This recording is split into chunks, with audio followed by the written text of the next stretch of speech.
You need to remove that garage door by sunset, or I'm calling the police." The shrill voice of our new HOA president echoed through my quiet suburban street at 6:45 a.m. I stood there in my driveway, coffee mug in hand, staring at Linda Mitchell. In disbelief, the garage door she was pointing at, identical to every other door in our neighborhood, except mine was actually up to code. Little did I know this would spark a 3-month nightmare that would expose corruption, unite an entire community, and end in a way nobody saw coming. You know those stories that start with, "I never thought I'd be the one posting this"? Well, here I am. I'm Nathan Thompson, but everyone calls me Nate.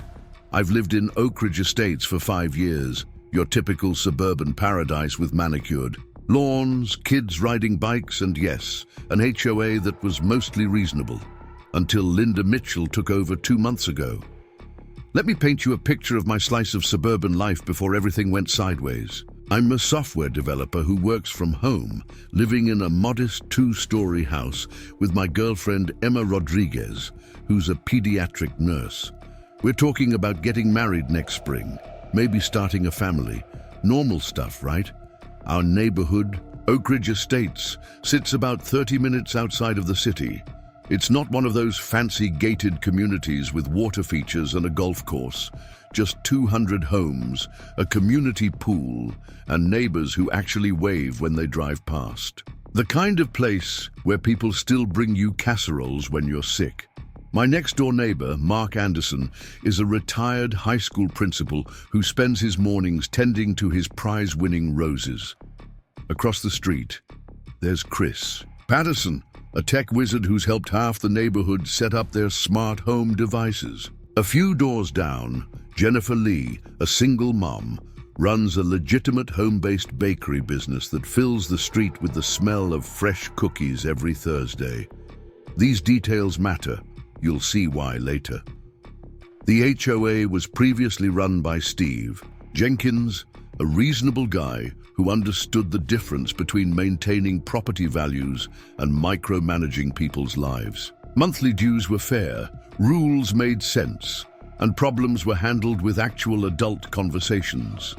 The annual Halloween decoration contest was our biggest source of drama, until Steve had to step down due to health issues. Enter Linda Mitchell. She moved into the neighborhood 8 months ago, immediately joined the HOA board, and somehow managed to get herself elected as president when Steve left. During the election meeting, she presented herself as this organized, professional woman who would modernize our HOA and protect our community's standards. Her presentation was polished, her smile practiced, and her promises sounded reasonable enough. Boy, was that a masterclass in deception. The first red flag appeared when Linda started her morning inspections. Every day at 6:30 a.m. sharp, she'd power walk through the neighborhood, tablet in hand, photographing what she called violations. Most people didn't notice at first. Who's looking out their window at 6:30 a.m.? But Mark, my rose-growing neighbor, saw everything from his garden. "She's documenting every house," he told me over the fence one morning. "Everything from grass height to the angle of trash bins. Never seen anything like it." I should have paid more attention to that warning. Instead, I was focused on my home improvement project, replacing my old dented garage door. The original door came with the house and had seen better days. After a minor accident involving Emma's bike and an unfortunate meeting with the door last month, we decided it was time for an upgrade. I did everything by the book, submitted the improvement request form to the HOA Architectural Committee, got 3 quotes from licensed contractors, selected Tony Garcia, who's done work for half the neighborhood, obtained the proper city permits. The new door was the exact same style as the original, just newer and with better insulation. The Architectural Committee, which Linda hadn't managed to completely take over yet, approved it unanimously. Installation was scheduled for last Wednesday. Tony and his team arrived early, did a professional job, and were finished by 2 p.m. The new door looked great, clean, modern, and exactly like the approved plans. Emma came home from her night shift that evening and actually cried happy tears because it looked so nice. We even got compliments from Bob and Carol Wilson, the retired couple next door who've lived here since the neighborhood was built. Everything was perfect for exactly 16 hours. Thursday morning, 6:45 a.m. I'm in my driveway, first coffee of the day in hand, enjoying the sunrise and admiring the new door while waiting for Emma to get home from her night shift. That's when I hear it, the distinctive sound of expensive running shoes slapping against pavement, getting closer. "Excuse me, Mr. Thompson." Linda Mitchell's voice has this particular quality, like a cheese grater meeting a chalkboard. She's power walking towards my driveway in her coordinated athleisure wear, tablet clutched to her chest like a shield, that signature look of manufactured outrage already plastered across her face. That door needs to come down, immediately. I take a slow sip of my coffee, buying time to process what I'm hearing. "Good morning, Linda. Is there a problem?" She's already tapping aggressively at her tablet. "This door is not approved. It's a clear violation of Section 7, Paragraph 3 of our bylaws regarding exterior modifications. Actually, it was approved last month. I have all the paperwork. That approval is void," she cuts me off, still not looking up from her tablet. "The color is frost white. Our bylaws specifically require pure white for all garage doors." I'm not making this up. She was objecting to a shade of white. "Linda, it's the exact same color as every other door in the neighborhood. Tony used the same brand and color code that's listed in the HOA guidelines." That's when she finally looks up, and I see it. That little gleam in her eye that says she's been waiting for this moment. "Well, if you're so sure about that, you won't mind if I call the city inspector, and if you're wrong..." She lets the threat hang in the air. "Go ahead," I say, pulling out my phone. "I have all the permits and approvals right here." Her smile tightens just a fraction. "Remove it by sunset, Mr. Thompson. This is your only warning before I involve the authorities." As she power walks away, I notice movement across the street. Chris Patterson is standing in his driveway, coffee in hand, looking concerned. He gives me a subtle nod that I'll later learn means he caught the whole thing on his security cameras. I head inside to scan all the documentation again, just to be sure. Everything's in order. The approval forms, permits, contractor quotes, color codes, all perfect. I send copies to my email, just in case. Something about Linda's confidence makes me nervous. I text Emma about what happened. She's just finishing her shift and calls me immediately. She said, "What? Over the color white? That's insane." "Yeah, and something tells me this isn't over." "Document everything," Emma says, her nurse's instinct for detailed records kicking in. "I'll pick up an extra security camera on my way home." A smart woman. I'm going to marry her. I spend the next hour creating a digital folder for all the garage door documentation. While doing this, I get a text from Mark. "Heads up, Linda's on her phone in front of your house, taking pictures of the door. Been there 10 minutes. I peek out the window. Sure enough, there she is, photographing my garage door from every possible angle. As I watch, she pulls out a paint swatch card and holds it up, taking more pictures. My phone dings with another text, this time from Chris across the street. "Got everything on camera since 6:45 a.m. Let me know if you need the footage. BTW, check her Facebook posts from last night." I open Facebook and find Linda's profile. There it is, posted at 11:47 p.m. last night. Big day tomorrow, finally catching one of these rule breakers red-handed. Time to show everyone what happens when you don't follow proper procedures. She does whole life, rules, she just consequences. She planned this. Somehow she knew about my garage door and had been waiting to pounce. But how? The installation was just yesterday. That's when I get another text, this time from Jennifer Lee down the street. You might want to know, Linda's son-in-law works for the garage door company that lost the bid for your installation. She was at my house yesterday, asking weird questions about your contractor. The doorbell camera caught Linda making 3 more passes by my house before noon. Each time, she stopped to take more pictures, holding up different paint swatches against my garage door. Emma got home around 8 a.m. and immediately noticed something odd. Linda had placed small numbered stickers at different points on our door. Evidence markers, Emma said, rolling her eyes. She's treating your garage door like a crime scene. I was in the middle of a Zoom meeting when the first police car pulled up. Through my office window, I watched Linda practically skip across the street to meet the officer. Officer Ryan Brooks, according to his nameplate, looked about as thrilled to be there as I was to see him. I excused myself from my meeting and headed outside. "Good morning, officer," I said, keeping my tone professional. "Is there a problem?" Linda jumped in before Officer Brooks could speak. "This man installed an unauthorized structure that violates multiple building codes and HOA regulations. I want him cited and the door removed immediately." Officer Brooks looked tired, like he'd rather be anywhere else. Preparing and narrating this story took us a lot of time, so if you are enjoying it, subscribe to our channel. It means a lot to us.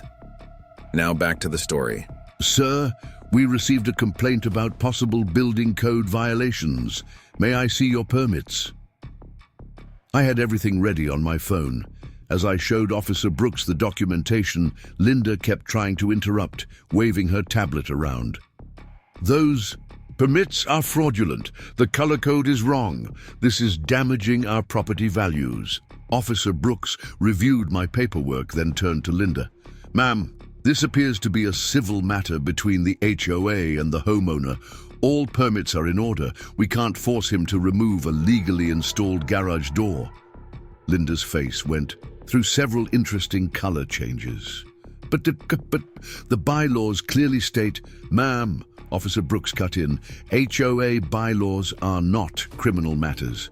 If you believe there's a violation, you need to handle it through your normal procedures. Please don't call 911 for this type of situation again." As Officer Brooks headed back to his car, Linda stood in my driveway, literally shaking with rage. "This isn't over, Mr. Thompson, not by a long shot." She was right about that.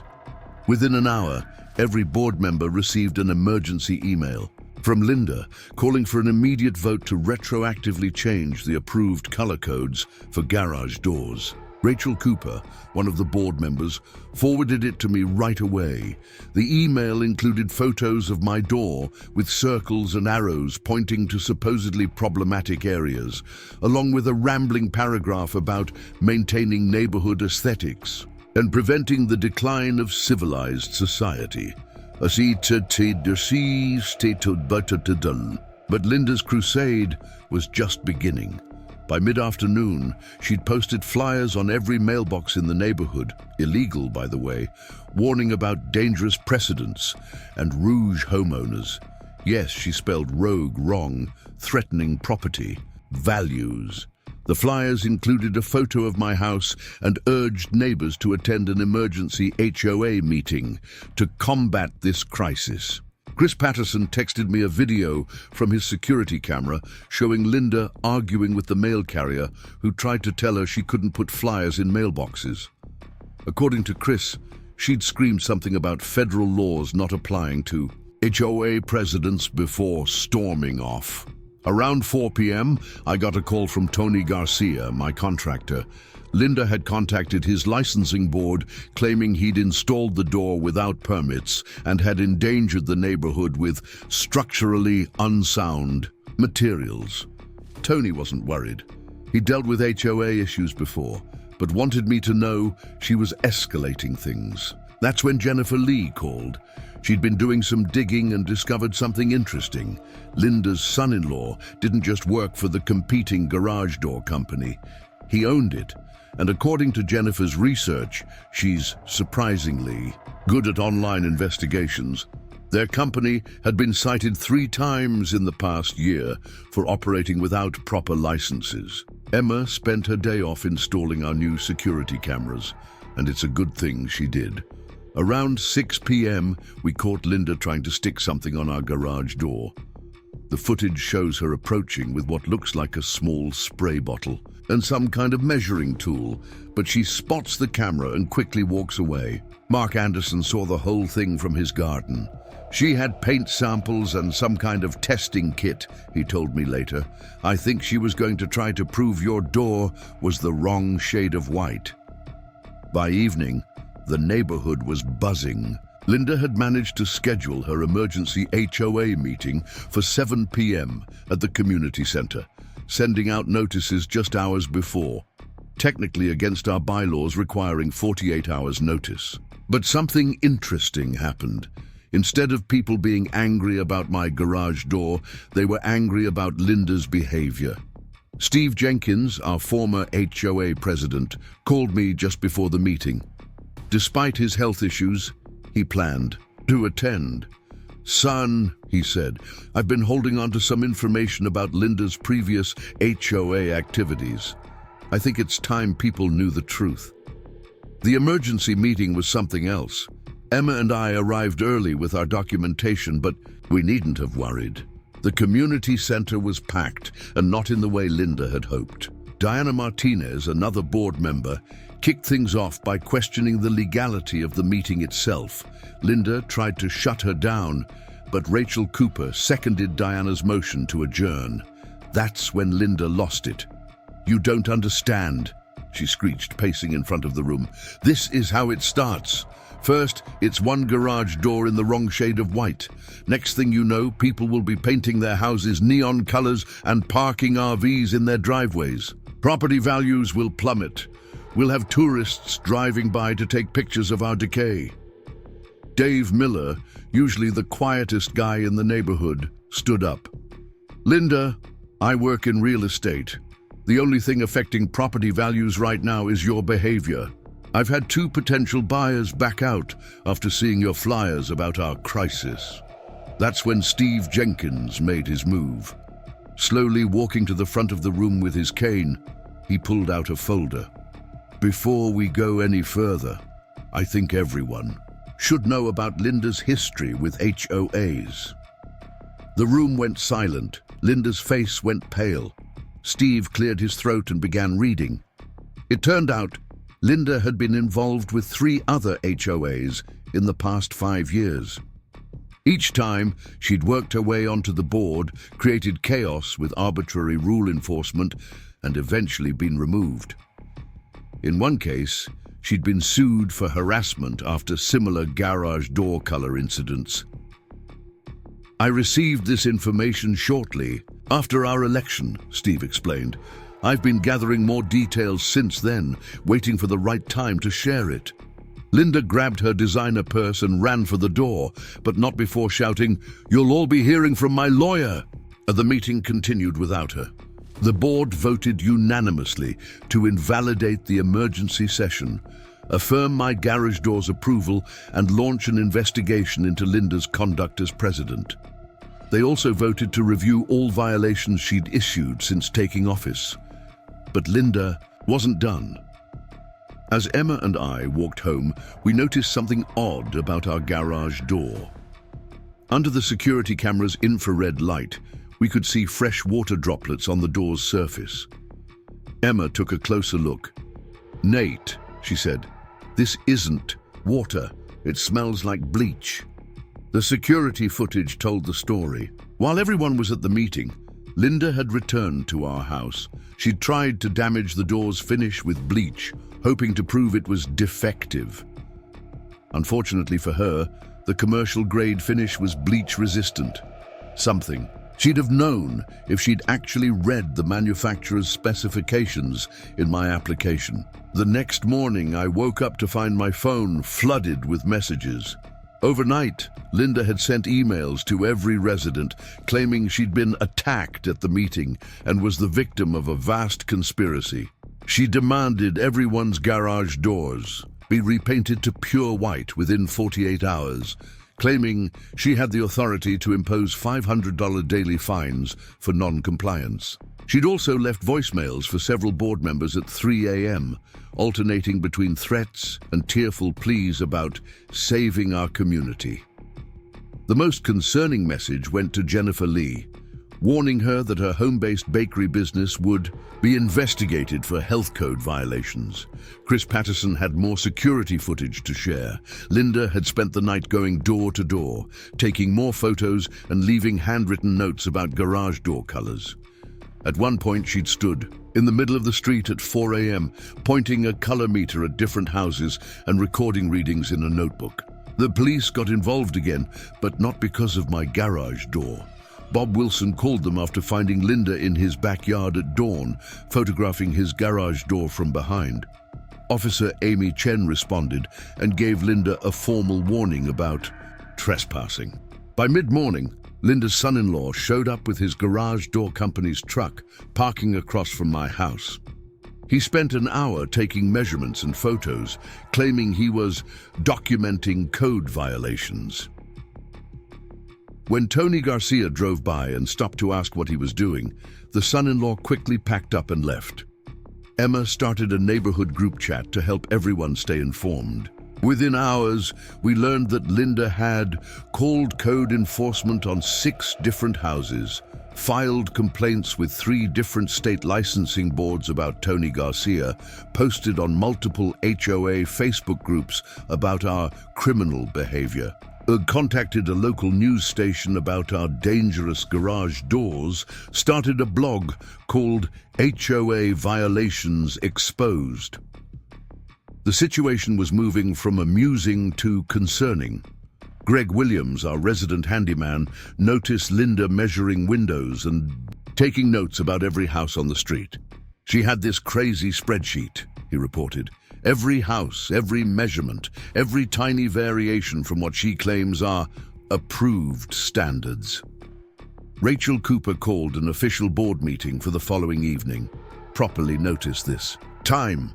But an hour before the meeting, Linda sent out a mass email announcing she had discovered proof of widespread fraud in the HOA's financial records and would be exposing everything at the meeting. Steve Jenkins was ready.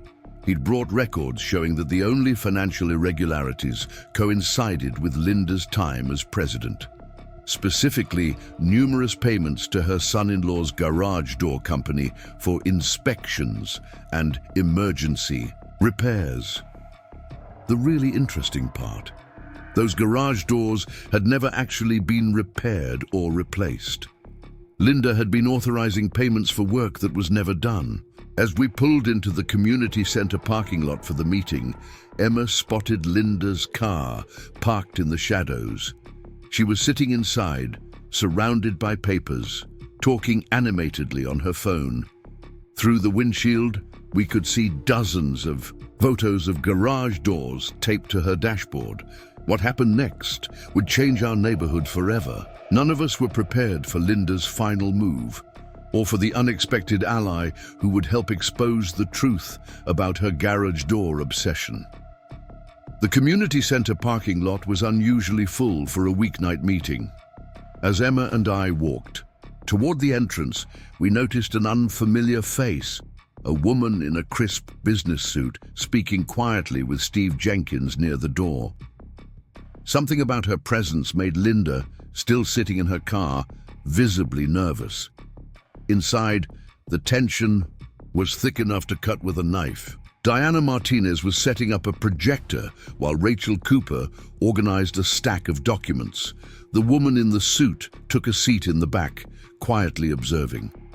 Linda finally entered, clutching her designer bag like a shield, her usually perfect hair slightly disheveled. Rachel called the meeting to order, but before she could finish reading the agenda, Linda jumped up. "Before we start, I demand to know who that woman is." She pointed dramatically at the suit-clad observer. "This is a closed meeting for residents only."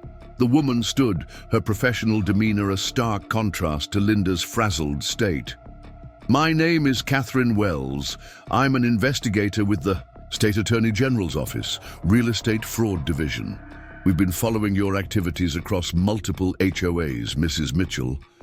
The color drained from Linda's face. She sank back into her chair, fumbling with her phone. Steve Jenkins spoke up. After our last meeting, I did more than just share Linda's HOA history. I contacted the authorities. It seems our garage door situation fits a pattern. Catherine Wells opened her briefcase. We've documented similar incidents in 3 other communities. Mrs. Mitchell moves in, gains control of the HOA, then orchestrates various violations that can only be resolved by hiring her son-in-law's company. The garage door scheme is actually quite elaborate. The investigator clicked through a PowerPoint presentation that laid it all bare. In each community, Linda had orchestrated nearly identical situations, targeting garage doors with arbitrary color violations, forcing unnecessary replacements, and funneling thousands in HOA funds to her son-in-law's company through inflated invoices and phantom repairs. But our neighborhood had thrown a wrench in her plans. My properly documented garage door, the community's quick response, and most importantly, our security cameras had created a paper trail she hadn't anticipated. Linda's phone buzzed loudly. A text from her son-in-law. Chris Patterson, sitting nearby, clearly saw the message. They're at the office. Destroy everything. Linda quickly deleted it, but Chris had already snapped a photo of her screen. Catherine Wells continued. We've executed search warrants at Premium Garage Doors LLC this evening. We've also frozen several bank accounts associated with Mrs. Mitchell and her family members. Linda suddenly stood up, swaying slightly. I don't feel well. I need to leave. Please sit down, Mrs. Mitchell, Catherine said firmly. There's more you need to hear. That's when Greg Williams, our handyman neighbor, shared something shocking. He'd once worked for Premium Garage Doors, LLC, briefly. The whole operation was sketchy, he explained. They had 2 sets of books. The color meters they used were rigged to always show slight variations from HOA standards. They even had a special spray they'd apply to doors to make them fail inspections. Linda's perfectly manicured nails dug into her armrests. He's lying. Greg was fired for incompetence. He's bitter. Actually, Greg pulled out his phone. I recorded everything before I quit, including your training session on how to manipulate the color meters. The room erupted. Linda leaped up, grabbing her bag, and made a dash for the door. Officer Amy Chen, who had been quietly sitting in uniform near the exit, stepped into her path. Going somewhere, Mrs. Mitchell? Jennifer Lee raised her hand. I have evidence too. Remember when you insisted on measuring my garage door last week? I found this hidden behind my bushes afterward. She held up a small device. It's a UV lamp designed to fade paint. Greg confirmed it's the same type Premium Garage Doors uses. Mark Anderson spoke next. That explains the strange marks on my door. I thought it was just age, but they appeared right after Linda's inspection. The revelations kept coming. Dave and Susan Miller had footage of Linda's son-in-law spraying something on their garage door late at night. Bob Wilson had documented every strange interaction, including Linda's early morning backyard photo shoot.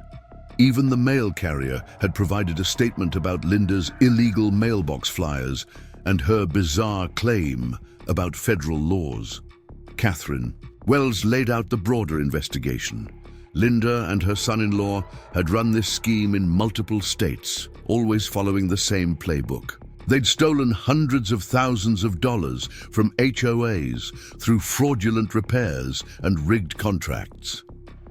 But here's where it gets interesting, Catherine continued. Mrs. Mitchell isn't just the mastermind. She's also an unauthorized contractor. The entire Premium Garage Doors LLC operation is unlicensed. Every installation they've done is illegal. Linda finally broke. You don't understand. These neighborhoods need structure, rules. Without proper garage door colors, society crumbles. I'm the only one who cares about maintaining standards. Rachel Cooper pulled up the HOA's financial records. Care to explain these invoices? $15,000 for emergency garage door stabilization on the Wilson's house? Their door hasn't been touched in 10 years. Premium service requires premium prices, Linda sniffed. Premium fraud, you mean? Diana Martinez countered. We've documented over $50,000 in fraudulent charges just in our neighborhood. The evidence was overwhelming. Linda had forged documents, falsified inspections, and embezzled HOA funds. The garage door color crusade was just a cover for a larger scam. Officer Chen stepped forward. Mrs. Mitchell, please stand up. You're under arrest for fraud, embezzlement, and criminal conspiracy. As Chen read Linda her rights, her phone buzzed again. Another text from her son-in-law. Feds at the house. Don't come home. Chris Patterson caught this one on camera. 2. Linda was escorted out in handcuffs, still muttering about garage door colors and property values. Her designer bag, dropped in the chaos, spilled open, revealing dozens of paint swatches, rigged color meters, and a notebook full of garage door measurements and violation calculations. But the night wasn't over. Catherine Wells had more to share. We've discovered similar operations in 12 other states. Mrs. Mitchell and her family have been running this scam for over a decade, moving from community to community. The garage door scheme alone has netted them millions. The investigation revealed a complex web of shell companies, all centered around garage door violations and repairs. Linda's son-in-law had shell companies in multiple states, each following the same pattern. Infiltrate HOAs, create violations, force repairs, collect payments, move on. Emma, ever the practical one, raised her hand. What happens to all the homeowners who were forced to replace their garage doors? Catherine smiled. Part of our investigation includes restitution. We've already identified over 300 victims across multiple states. The Attorney General's office will be contacting everyone affected. Chris Patterson had been quiet, studying Linda's dropped phone. You might want to see this, he said to Catherine. She's got a whole database of targeted neighborhoods. They were planning to expand into 3 more communities next month. The aftermath was intense. Premium Garage Doors LLC's offices were raided, revealing years of fraudulent records. Linda's home office contained files on hundreds of HOAs, complete with detailed plans for manufacturing violations and forcing repairs. The most disturbing discovery? A room in Linda's house dedicated entirely to garage doors. Walls covered in paint swatches, surveillance photos of houses, and complex spreadsheets tracking every garage door in every neighborhood she'd targeted. It was like something out of a twisted crime show. State investigators found that Linda's obsession with garage doors wasn't just about money. Her computer contained hundreds of pages of rambling manifestos about garage door supremacy and the moral implications of improper paint shades. She'd created elaborate theories about how garage door colors influenced property values, crime rates, and even local weather patterns. The neighborhood came together in the aftermath. The HOA board, led by Rachel Cooper and Diana Martinez, implemented new transparency measures. All violations now required photographic evidence and board review. Contractors had to be independently verified. Most importantly, no single board member could authorize inspections or repairs. Mark Anderson organized a neighborhood watch program with a focus on preventing HOA fraud. Jennifer Lee started a support group for victims of HOA scams. Greg Williams began offering free garage door inspections to help homeowners identify legitimate issues versus manufactured violations. Emma's security camera setup became the model for the neighborhood's new security system. Chris Patterson developed an app to help homeowners document and track HOA interactions. Even Bob and Carol Wilson got involved, organizing a community education program about homeowner rights and HOA regulations. But the real change was in how the community came together. The garage door incident had exposed more than just a fraudulent scheme. It had shown the importance of neighbors looking out for each other. Regular community meetings became social events. People started helping each other with home maintenance. The neighborhood finally felt like a real community. Catherine Wells stayed in touch, using our case as a model for identifying similar schemes nationwide. The Attorney General's office developed new guidelines for HOA oversight with specific provisions against targeted enforcement and contractor fraud. The local news eventually picked up the story, but not in the way Linda had hoped. Instead of exposing dangerous garage doors, they exposed her nationwide fraud operation. The coverage led to investigations in other states and helped identify more victims of similar schemes. Tony Garcia's reputation was cleared and his business boomed as homeowners sought honest contractors. He even developed a certification program for garage door installations, helping other communities avoid similar scams. As for my garage door, the one that started it all, it's still there, still the same shade of frost white that drove Linda to distraction. Sometimes neighbors joke about it being the most investigated garage door in the state. Emma suggested we install a plaque commemorating its role in exposing a national fraud scheme, but we settled for a small camera instead. The investigation continued to uncover more layers of Linda's operation. Her garage door obsession had started 15 years ago when she served on her first HOA board. What began as a simple power trip evolved into a sophisticated fraud scheme, complete with fake contractors, rigged inspections, and elaborate financial manipulation. The story of the garage door that brought down a criminal enterprise spread through HOA communities nationwide.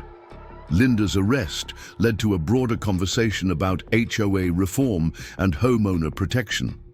Legislative changes were proposed to prevent similar schemes from happening again.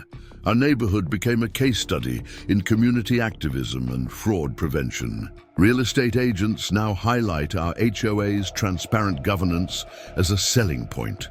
Property values actually increased. Turns out, honest management is more valuable than perfectly color-matched garage doors. The security footage of Linda measuring garage doors at 4 a.m. became evidence in fraud prevention training. Her color-matching obsession and elaborate violation tracking system are now textbook examples of HOA abuse. As winter approached, the neighborhood planned its first-ever holiday celebration, complete with a tongue-in-cheek garage door decorating contest.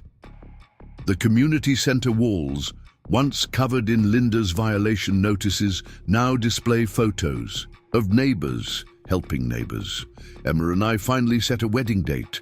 We're getting married in the spring in our driveway under that famous garage door. The whole neighborhood is invited, and yes, Catherine Wells promised to attend. She says our garage door should be preserved as evidence of how one community's stand against corruption led to nationwide change. The story isn't over. Investigations are still ongoing, more victims are being identified, and Linda's trial is approaching. But our neighborhood is stronger, closer, and more vigilant. We learned that sometimes the biggest threats to a community don't come from the outside, but from those who claim to protect it. The morning of Linda's preliminary hearing dawned cold and foggy. Emma and I arrived at the courthouse early, joining a surprisingly large crowd of people from various neighborhoods. Catherine Wells greeted us with coffee and a thick folder of new evidence. "You won't believe what we found in her storage unit," Catherine whispered, leading us to a quiet corner. She had blueprints for an entire planned community. Every house designed around garage door specifications. She was working with a developer to build it. The storage unit discovery was just the beginning. The FBI's forensic accountants had traced money from the garage door scheme through a maze of shell companies, eventually linking it to a bizarre project called Operation Perfect Shade. Linda had apparently been working toward creating what she called a garage door utopia, a master-planned community where every door would be precisely color-matched and mechanically synchronized. Inside the courtroom, Linda's appearance had changed dramatically. Gone were the designer clothes and perfectly styled hair. She sat beside her public defender, her assets frozen. She couldn't afford her usual legal team, wearing an ill-fitting suit and nervously arranging color swatches on the defense table. The prosecutor's opening statement revealed the true scope of Linda's obsession. Beyond the financial fraud, investigators had uncovered a manifesto titled The Garage Door Prophecies. In it, Linda detailed her vision of a society governed by strict adherence to garage door aesthetics. She believed that perfectly synchronized garage doors would create some kind of harmonious community resonance, leading to increased property, values, and somehow world peace. During the testimony phase, Greg Williams revealed more about his time working for Premium Garage Doors, LLC.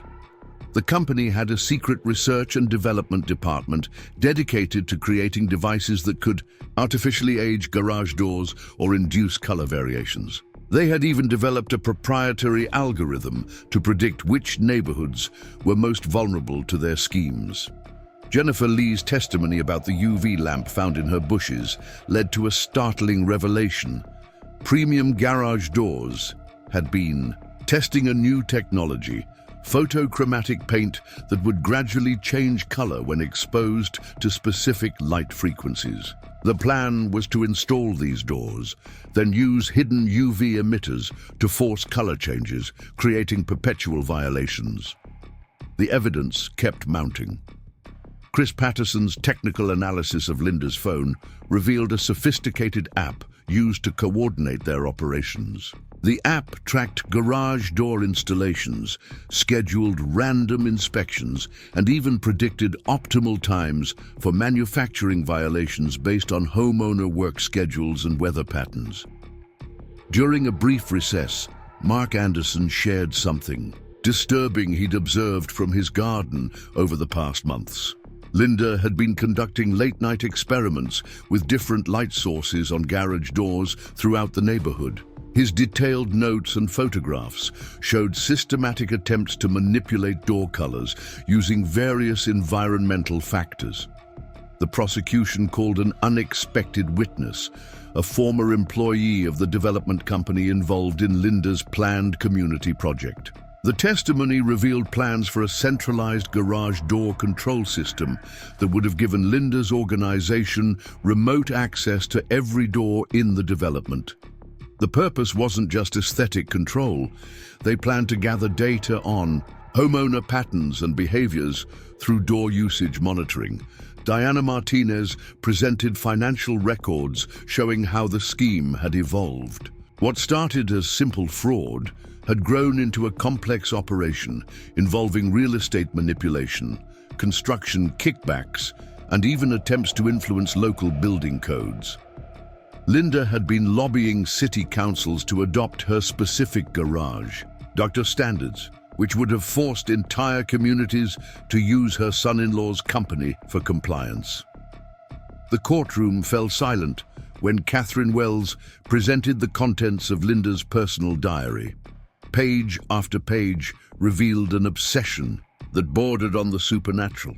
Linda believed that garage doors held mystical properties, that their colors could influence human behavior, and that achieving perfect chromatic harmony across a neighborhood could create some kind of community-wide enlightenment. During cross-examination, Linda's defense tried to paint her as a misunderstood visionary rather than a criminal. Her lawyer argued that she genuinely believed in her garage door theories and that any financial irregularities were merely attempts to fund her research.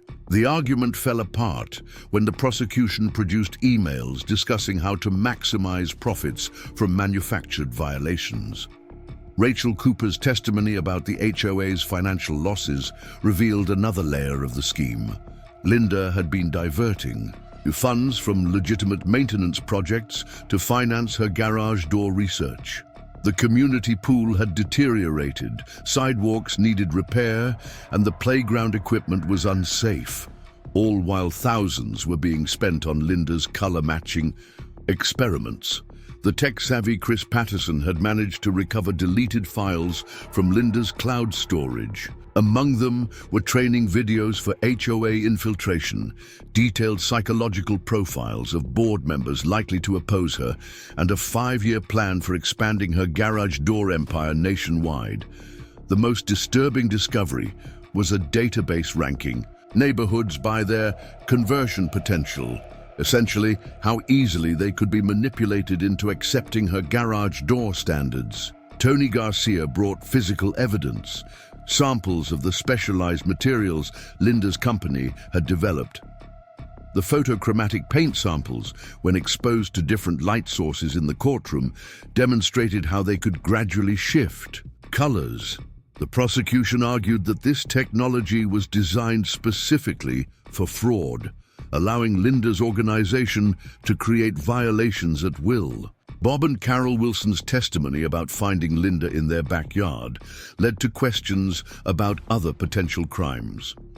Security footage from various neighborhoods showed her conducting similar early morning inspections across the city. The pattern suggested a level of organizational sophistication that went beyond simple HOA fraud. The forensic accountant's testimony was particularly damaging. She detailed how Linda had created a complex financial web to hide the true nature of her operation. The garage door scheme had generated millions in fraudulent revenue, but the money trail revealed something even more ambitious. Linda had been acquiring land and establishing shell companies in preparation for launching her planned community concept nationwide. During the lunch break, Emma noticed something odd about Linda's behavior in the courtroom. She kept arranging and rearranging her color swatches in specific patterns, mumbling about harmonic convergence and chromatic alignment. The behavior suggested that her garage door obsession had evolved into something more concerning than simple fraud. The afternoon session brought surprise testimony from Linda's former therapist, who had approached the prosecution with concerns about public safety. While maintaining appropriate professional boundaries, she testified about Linda's escalating fixation on garage doors and her increasingly grandiose plans for community control.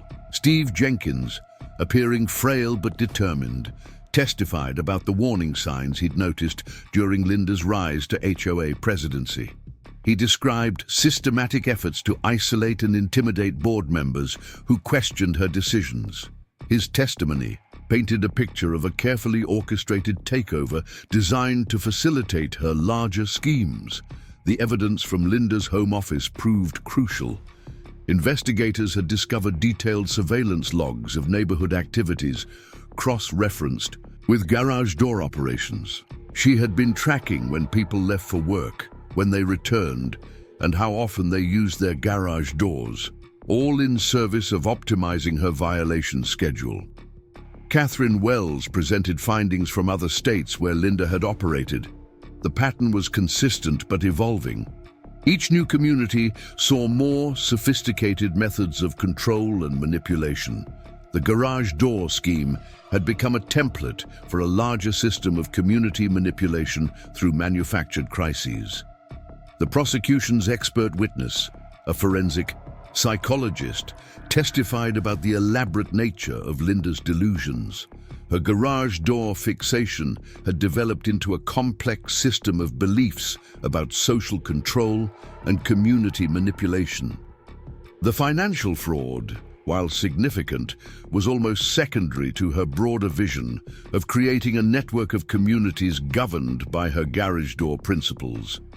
As the preliminary hearing concluded, the judge's comments reflected the unusual nature of the case. What had begun as a simple investigation into HOA fraud had uncovered a complex web of criminal enterprise, psychological manipulation, and technological innovation, all centered around garage doors. outside the courthouse, Catherine Wells shared more details about the ongoing investigation. Linda's organization had connections to other types of community manipulation schemes across the country. The garage door operation was just one component of a larger system designed to exploit homeowner associations for profit and control. Emma's nursing background provided insight into Linda's behavioral patterns during the hearing.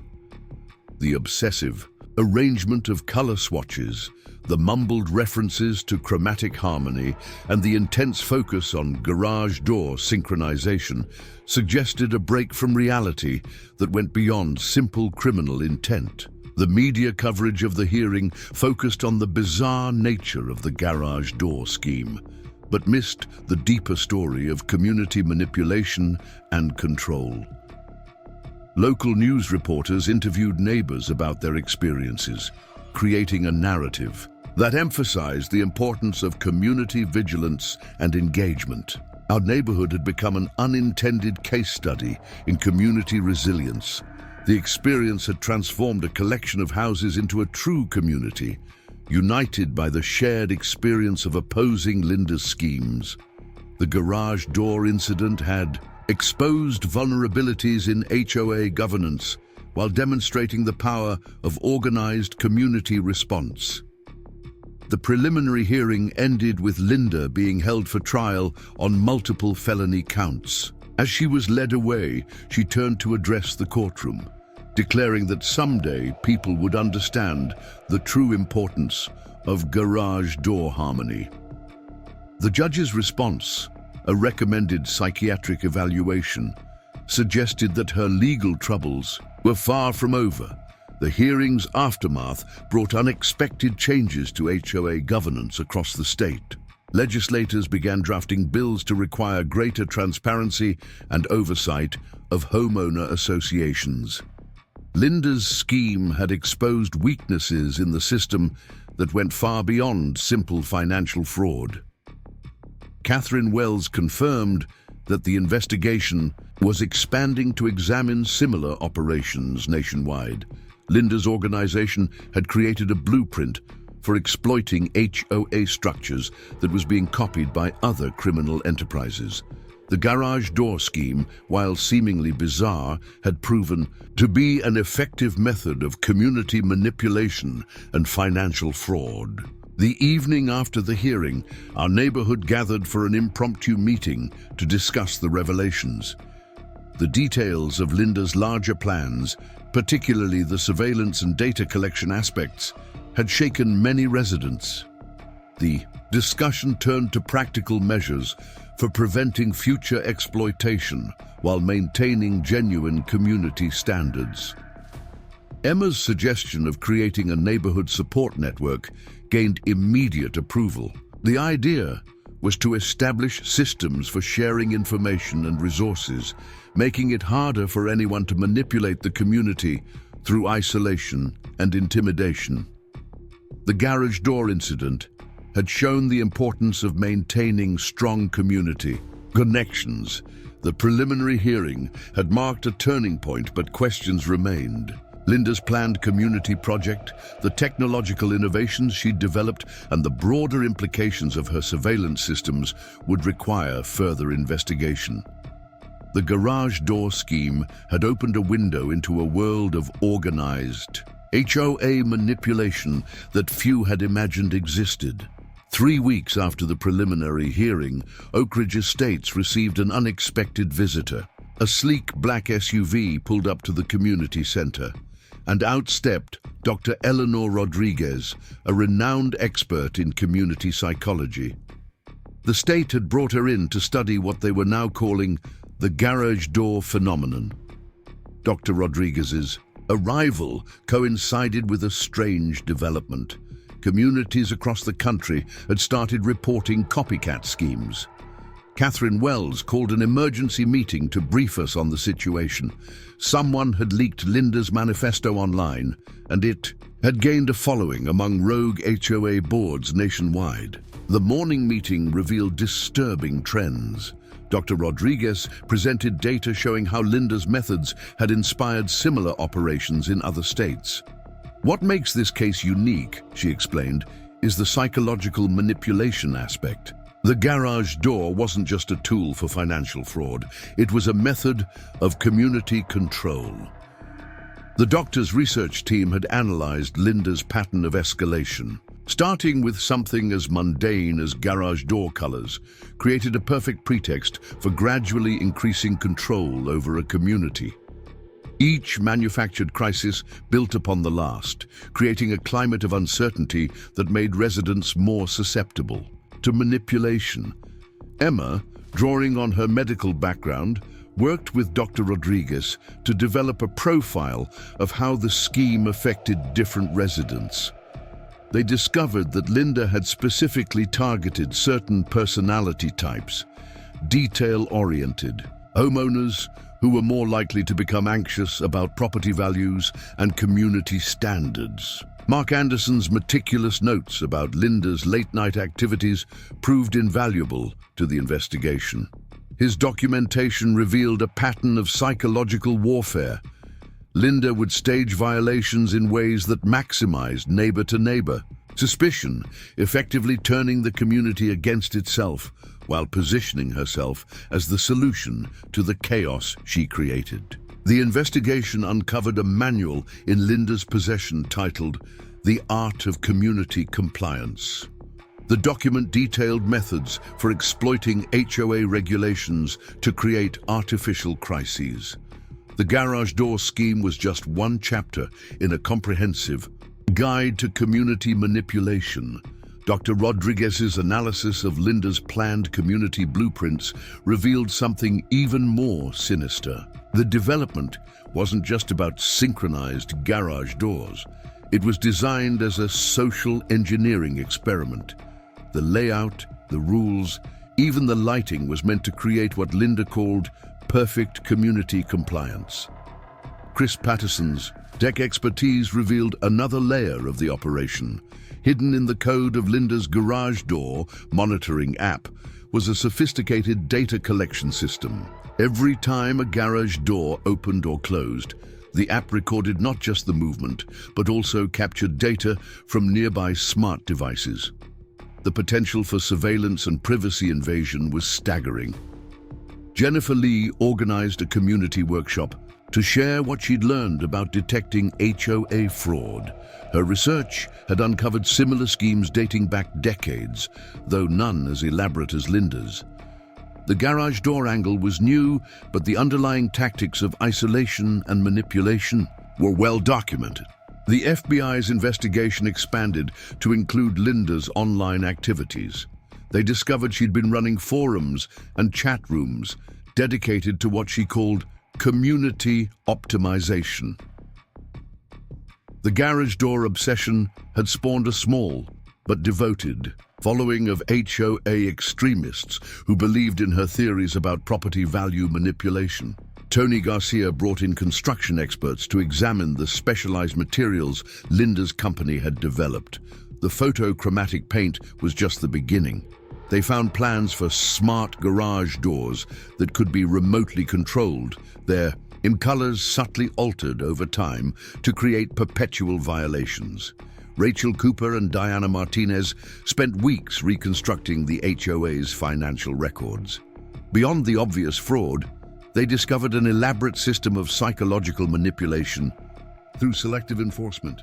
Linda had created a point system, ranking homeowners by their likelihood to comply with or resist her demands. Steve Jenkins received an anonymous package containing recordings of Linda's HOA board meetings from her previous communities. The tapes showed a clear evolution of her methods.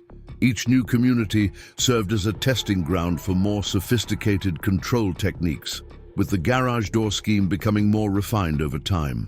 The investigation took an unexpected turn when Dr. Rodriguez interviewed Linda's former neighbors.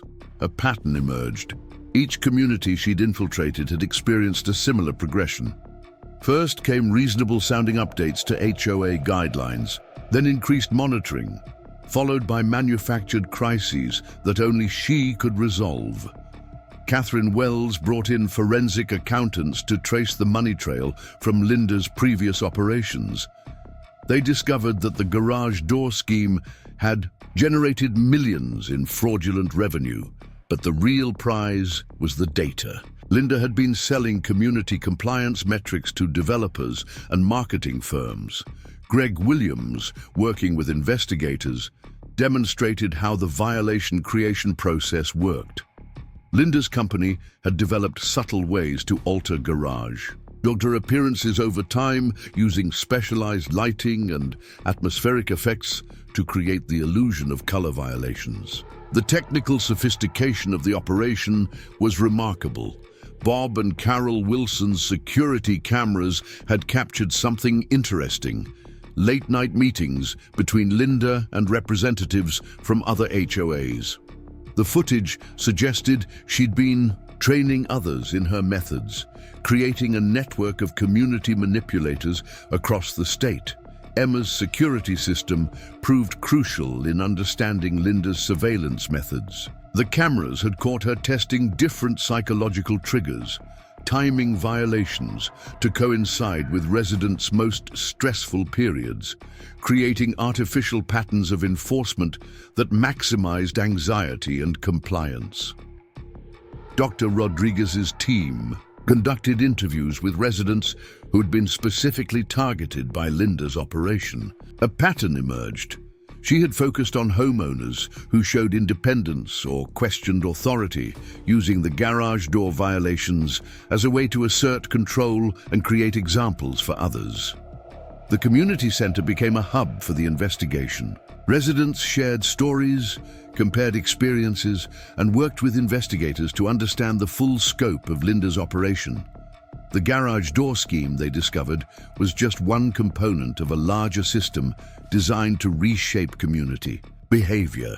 State investigators uncovered connections between Linda's operation and several property development companies. The garage door scheme wasn't just about immediate profit. It was part of a larger plan to influence property values and community development patterns across entire regions. Mark Anderson's garden, which had given him a perfect observation post for Linda's activities, yielded more evidence. His soil samples showed traces of the chemicals Linda's company had used to artificially weather garage doors. The environmental impact added another dimension to the criminal charges. Chris Patterson's analysis of Linda's surveillance data revealed patterns that worried privacy experts. The garage door monitoring system had collected enough information to predict resident behaviors, creating profiles that could be used for various forms of manipulation and control. The investigation sparked a national conversation about HOA governance and community rights. Legislators began drafting new regulations to prevent similar schemes, while property rights advocates used the case to argue for limitations on HOA powers.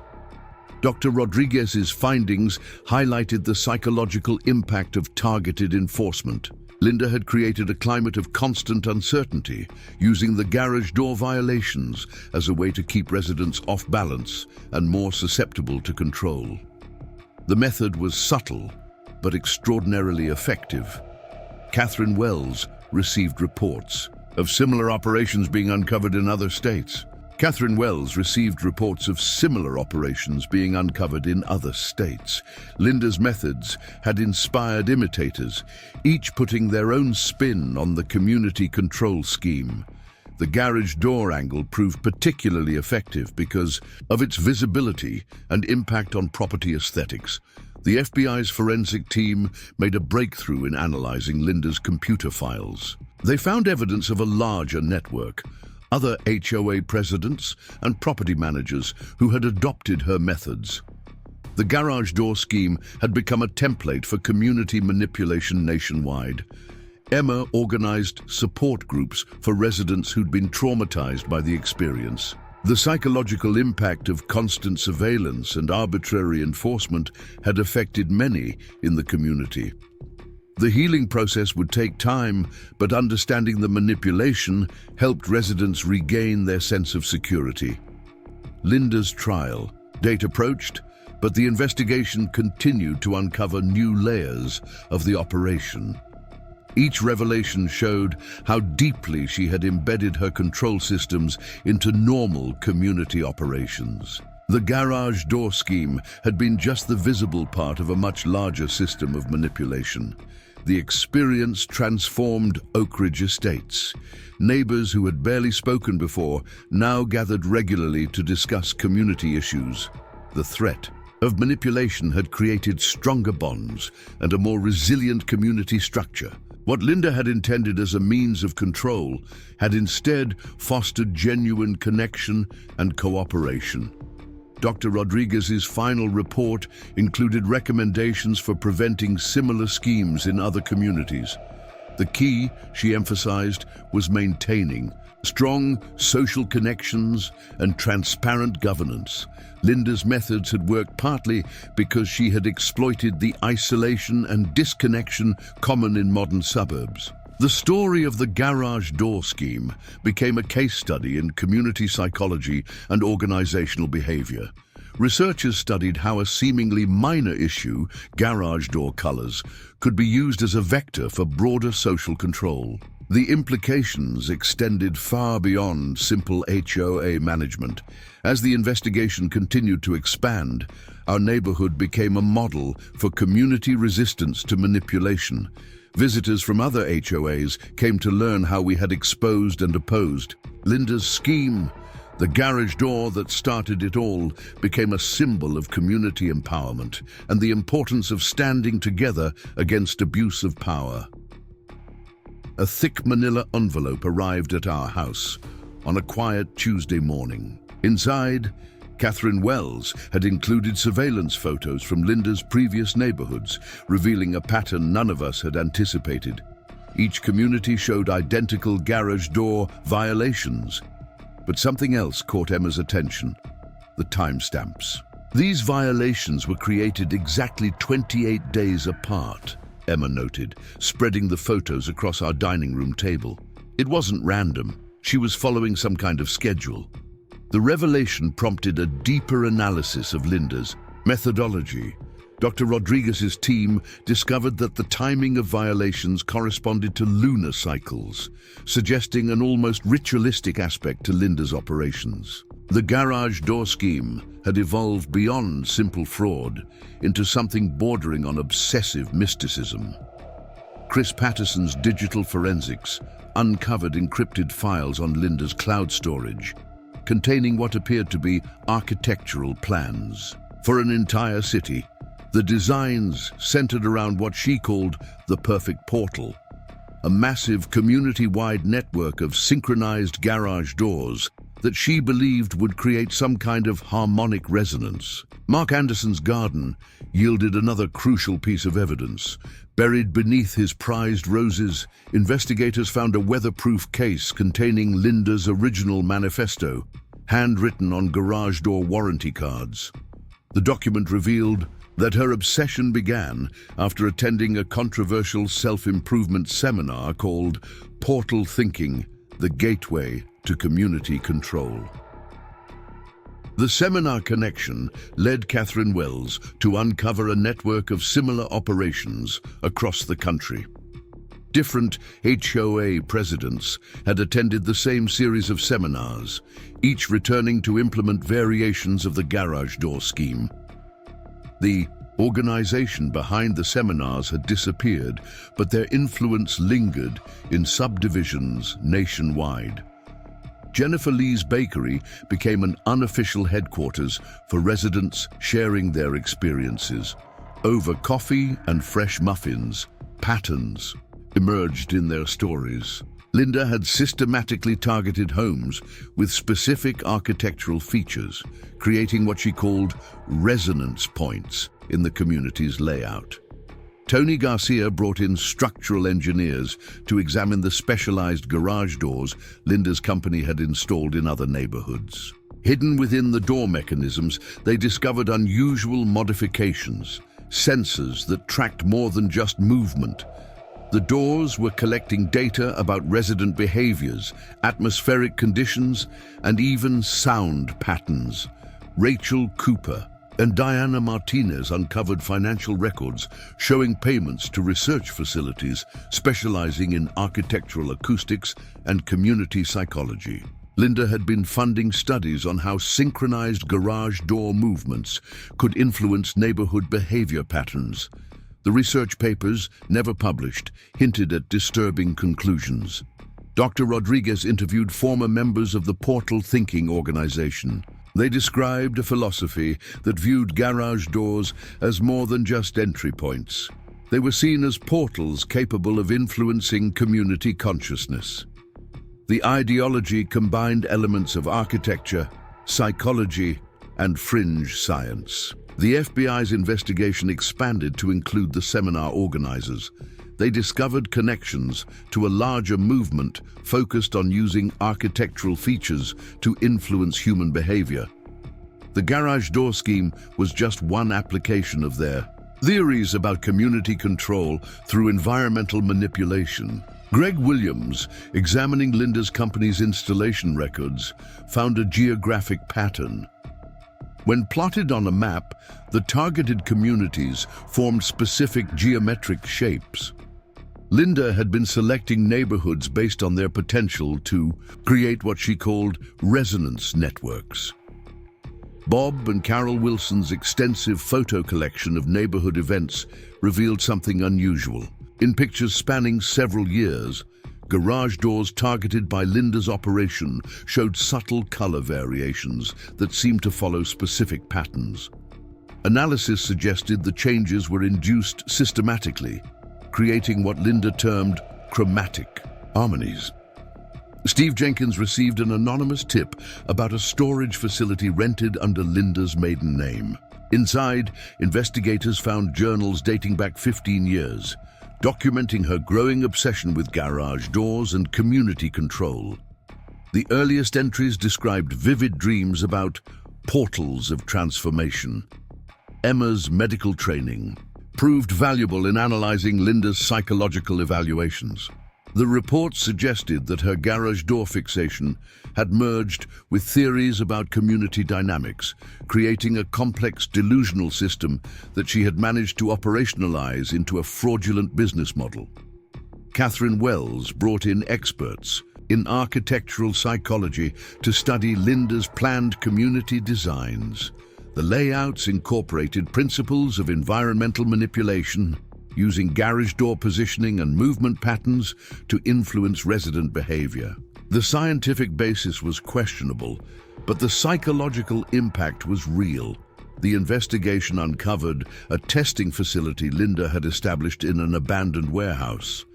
The space contained prototype garage doors equipped with sophisticated monitoring systems, environmental controls, and what appeared to be experimental color-changing mechanisms. The purpose remained unclear until Dr. Rodriguez found Linda's research notes.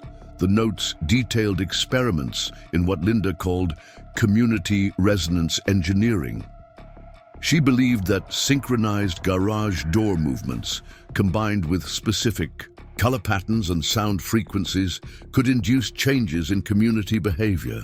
The theory was pseudo-scientific, but her methods of implementation were disturbingly effective.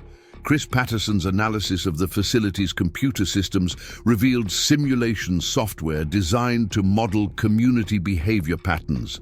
Linda had been using artificial intelligence to optimize her manipulation strategies, creating predictive models of how residents would respond to various types of violations and enforcement actions. Mark Anderson's dedicated documentation of neighborhood activities provided crucial timeline evidence. His record showed how Linda had systematically introduced elements of her scheme, carefully escalating tensions while positioning herself as the solution to the problems she created. The investigation took an unexpected turn when Jennifer Lee discovered a connection between Linda's operation and a series of academic papers published under a pseudonym. The papers proposed theories about architectural resonance and its effects on community dynamics, providing a pseudo-intellectual framework for her schemes. Tony Garcia identified specialized materials in Linda's garage doors that suggested a more sinister purpose. The doors contained compounds capable of subtle color shifts and acoustic modifications, potentially affecting resident behavior through environmental manipulation. The technical sophistication of the operation exceeded initial estimates. Dr. Rodriguez's team conducted experiments with Linda's prototype doors, documenting their effects on perception and behavior. The results suggested that while her theories about community resonance were unfounded, her methods of psychological manipulation through environmental control were remarkably sophisticated. Catherine Wells received reports of similar operations being discovered in other countries. The garage door scheme had gone international, with variations appearing in planned communities across Europe and Asia. The common thread was the connection to the portal thinking seminars. The FBI's analysis of Linda's research facility revealed experiments in sound frequency manipulation. The garage doors had been modified to emit subtle vibrations that, combined with color variations and movement patterns, created what she called compliance fields in residential areas.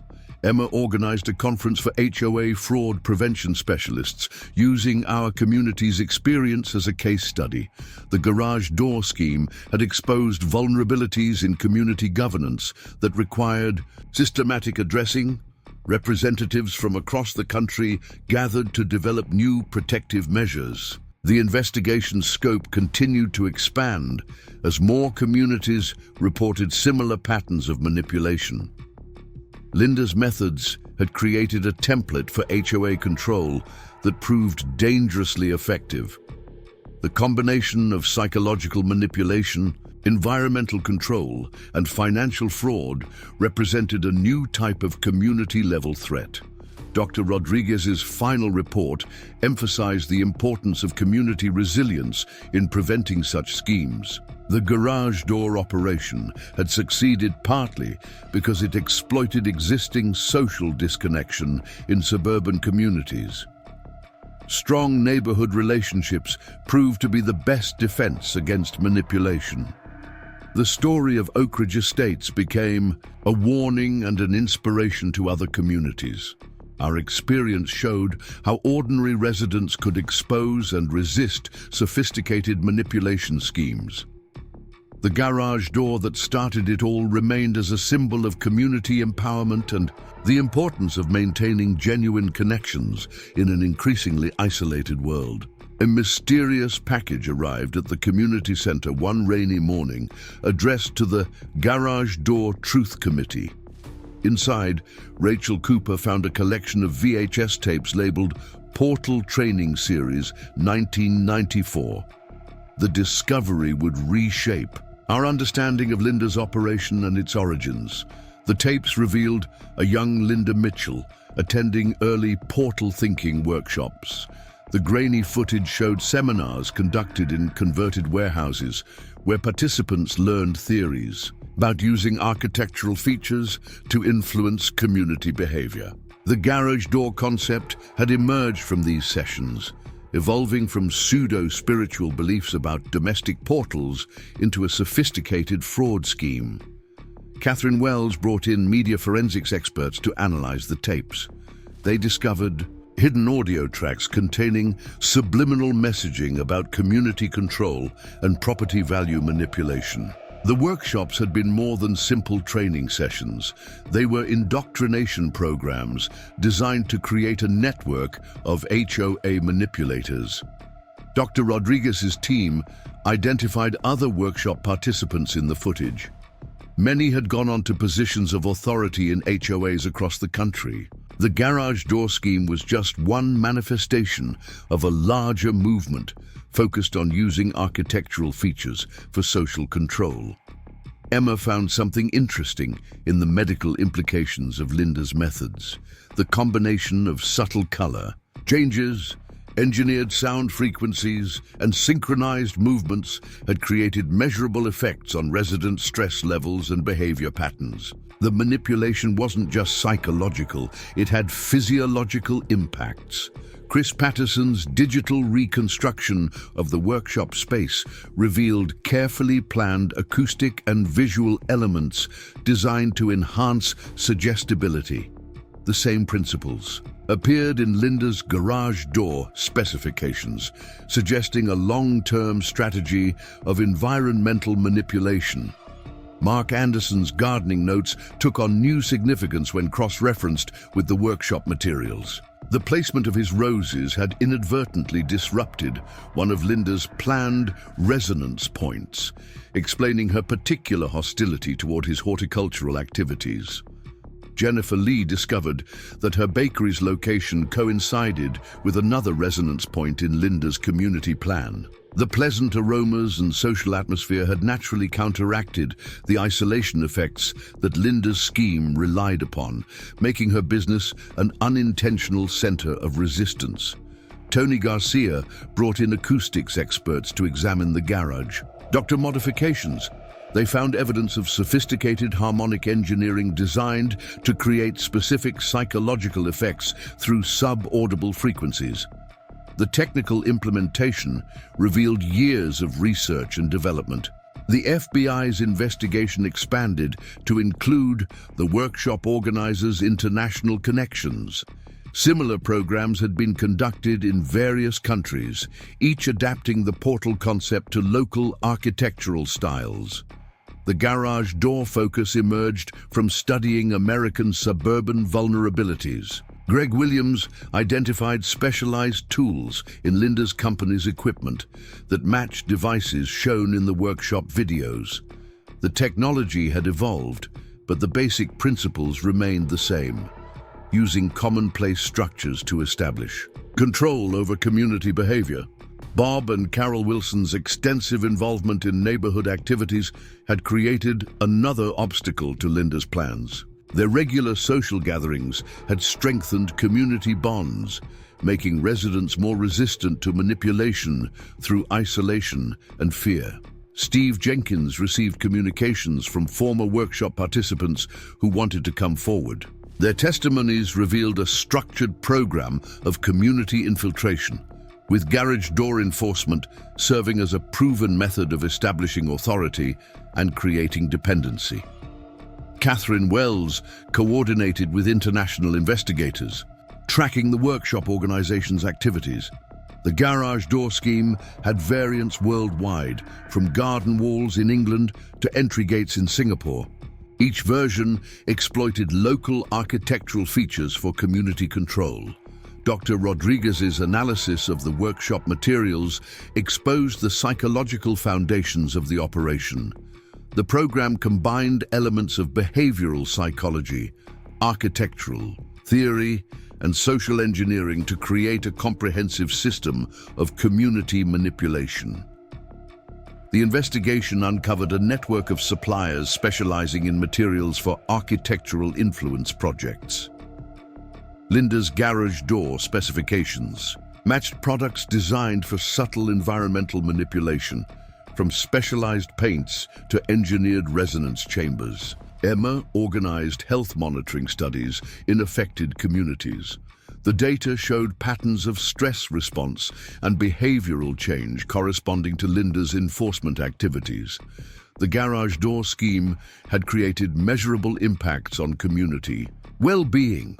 Chris Patterson's analysis of Linda's computer systems revealed algorithms designed to optimize the psychological impact of violations. The software calculated ideal times for enforcement actions based on community stress patterns and individual vulnerability factors. The workshop tapes provided insight into the organization's methodology. Participants were taught to identify community pressure points, establish authority through selective enforcement, and gradually implement control systems using existing architectural features. Jennifer Lee's research into property values revealed an unexpected pattern. Communities targeted by workshop graduates showed artificial value fluctuations that corresponded with enforcement campaigns. The garage door scheme had been used to manipulate real estate markets. Mark Anderson's documented observations of neighborhood changes helped establish a timeline of manipulation. The gradual implementation of control measures had been carefully orchestrated to avoid triggering widespread resistance. Tony Garcia discovered that his competitor's garage door business had connections to other workshop participants. The network of affiliated contractors had facilitated the scheme's expansion across multiple communities. The FBI's forensic accountants traced financial connections between workshop organizers and property development companies. The garage door operation was part of a larger strategy to influence community development patterns and property values. Dr. Rodriguez conducted interviews with former workshop staff members. They described a systematic program to identify and recruit individuals with authority potential, particularly targeting future HOA board members. Catherine Wells received reports of workshop-connected operations affecting property development decisions. The garage door scheme had influenced community planning and architectural standards in multiple jurisdictions. The investigation revealed how Linda had adapted the workshop teachings to modern technology. Her garage door monitoring system represented an evolution of the original control concepts, incorporating digital surveillance and data analytics. Emma's medical perspective helped identify health impacts of the environmental manipulation. The combination of engineered stressors had created documented effects on resident well-being and community social patterns. Chris Patterson found evidence of artificial intelligence applications in Linda's enforcement systems. The technology had enhanced the original workshop methods, creating more sophisticated approaches to community control. The workshop materials showed how ordinary architectural features could be weaponized for social manipulation. Garage doors were chosen for their visibility and daily impact on resident routines. Jennifer Lee's community outreach work revealed similar patterns in other neighborhoods. The workshop methods had created recognizable signs of manipulation that could now be identified and countered. Mark Anderson's documentation helped create a guide for identifying workshop-influenced HOA operations.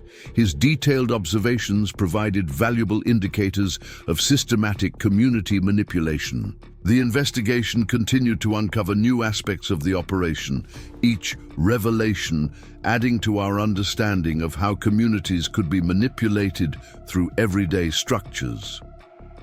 The garage door scheme represented just one application of these methods. Our neighborhood's experience became part of a larger effort to expose and prevent architectural manipulation schemes. The story of resistance against Linda's operation offered hope to other communities facing similar challenges. The broader implications of the investigation extended beyond HOA governance. The workshop teachings had influenced community development, patterns across decades, shaping how residential spaces were designed and controlled. Emma's work with affected residents helped develop recovery strategies for manipulated communities. The healing process involved rebuilding trust and restoring genuine connections among neighbors. The story of Oakridge Estates continued to evolve. As new aspects of the workshop influence came to light, our community's response to the garage door scheme had exposed a network of manipulation that extended far beyond our neighborhood boundaries. A powerful thunderstorm rolled through Oakridge Estates, triggering an unexpected chain of events. Lightning struck near the community center, causing a power surge that activated emergency systems in several modified garage doors. The malfunction revealed hidden features that even Catherine Wells hadn't anticipated. Throughout the neighborhood, garage doors installed by Linda's company began emitting a low-frequency hum. Emma, awakened by the sound, noticed strange patterns in the neighborhood's outdoor lighting. The storm had somehow interfered with Linda's sophisticated control systems, exposing their true capabilities. Chris Patterson's monitoring equipment detected unusual electromagnetic readings emanating from the modified doors. The technical analysis suggested that the doors weren't just mechanical installations. They contained advanced electronic systems designed for neighborhood-wide coordination. Dr. Rodriguez arrived early the next morning, bringing specialized equipment to measure the door's acoustic emissions. The storm had triggered what appeared to be a dormant network, revealing connections between seemingly independent installations. The implications were unsettling. Catherine Wells coordinated with emergency response teams as reports of similar incidents came in from other communities. The storm had affected modified garage doors across 3 counties, suggesting a broader infrastructure than previously known. Mark Anderson's detailed weather records proved crucial in understanding the incident. His observations showed correlations between atmospheric conditions and door behavior patterns that pointed to an intentional design feature rather than a malfunction.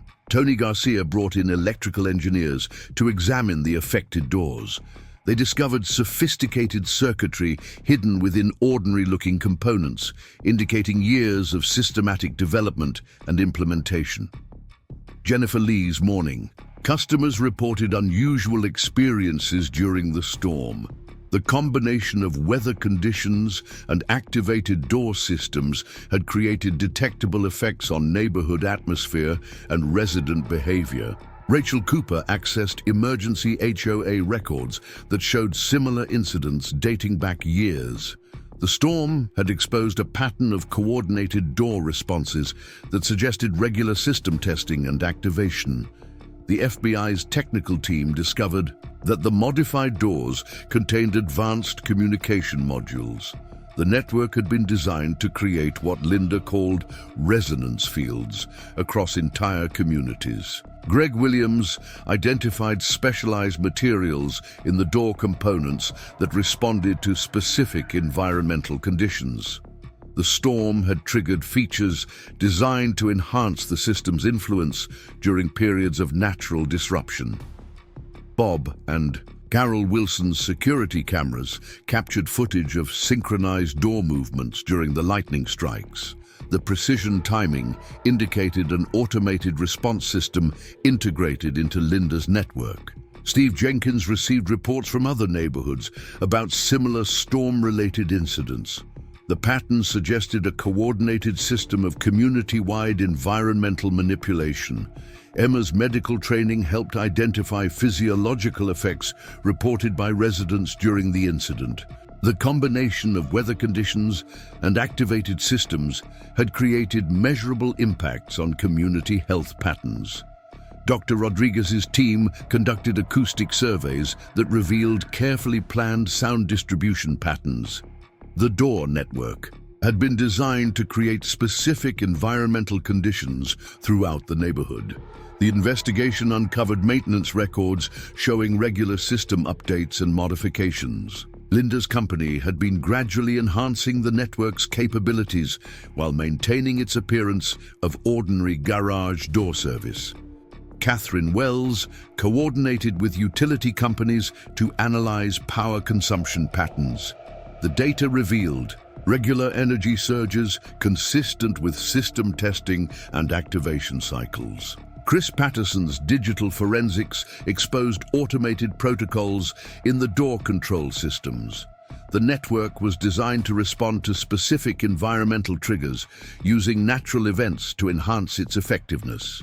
Mark Anderson's garden monitoring equipment had inadvertently recorded door system activities over several months. The data showed regular patterns of activation coordinated with community events and resident routines. The technical analysis revealed sophisticated engineering. In seemingly simple components, Linda's operation had created an infrastructure for community manipulation, hidden within ordinary residential features. Jennifer Lee discovered that her bakery's location coincided with a key node in the door network. the business had unknowingly disrupted system effectiveness by creating natural community gathering patterns. Tony Garcia's inspection of door mechanisms revealed modular design elements that facilitated network expansion. The system had been built for gradual enhancement and capability increase over time. The FBI's investigation expanded to include weather pattern analysis in affected communities. The correlation between system activities and environmental conditions suggested deliberate exploitation of natural phenomena. Dr. Rodriguez conducted interviews with residents who had experienced unusual effects during the storm. Their testimonies revealed patterns of influence that aligned with Linda's documented theories about community control. Emma organized medical monitoring of affected areas to track ongoing health impacts. The incident had exposed potential long-term effects of environmental manipulation through residential infrastructure. Catherine Wells received reports of similar weather-related system activations in other regions. The storm had revealed a nationwide network of modified architectural features designed for community influence. Chris Patterson's analysis of system protocols showed adaptive programming designed to leverage environmental conditions. The network could adjust its operations based on weather patterns and community activities. The investigation uncovered design documents showing planned expansion of the door network. Linda's operation had been systematically preparing for increased capability and coverage across multiple communities. Mark Anderson's atmospheric monitoring equipment detected residual effects from the system activation. The data suggested ongoing environmental impacts from the modified door installations. Jennifer Lee's research into community patterns revealed correlations between system activities and social behavior changes. The network had been subtly influencing neighborhood dynamics through environmental manipulation.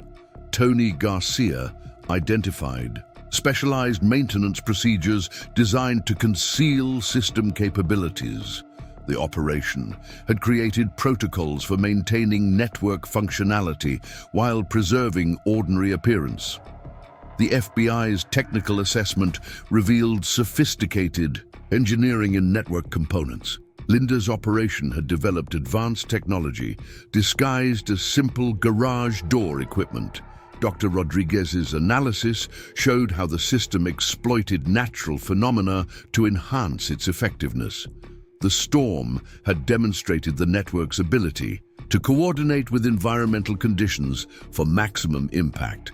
Emma's health impact studies revealed patterns of influence on community well-being. The activated systems had created measurable effects on resident health and behavior patterns. Catherine Wells coordinated with environmental agencies to assess system impacts. The investigation revealed potential long-term effects of sustained environmental manipulation through residential infrastructure. The storm incident had exposed previously unknown aspects of Linda's operation. The sophisticated technology and coordinated response systems suggested years of development and implementation. Chris Patterson's monitoring equipment continued to detect system activities in the aftermath. The network showed signs of adaptive behavior and automated response to changing conditions. The investigation expanded to include analysis of similar systems in other regions. Linda's operation had created a template for environmental manipulation that had been implemented in multiple communities. Mark Anderson's documentation helped create profiles of system behavior patterns. His observations provided crucial data for understanding network operations and capabilities. Jennifer Lee's community outreach work revealed similar experiences in other neighborhoods. The storm had exposed common elements in Linda's manipulation methods across different locations. The technical investigation continued to uncover new aspects of the system's design and operation. Each discovery added to understanding of how residential infrastructure could be used for community manipulation. Our neighborhood's experience during the storm became part of ongoing research into environmental influence methods.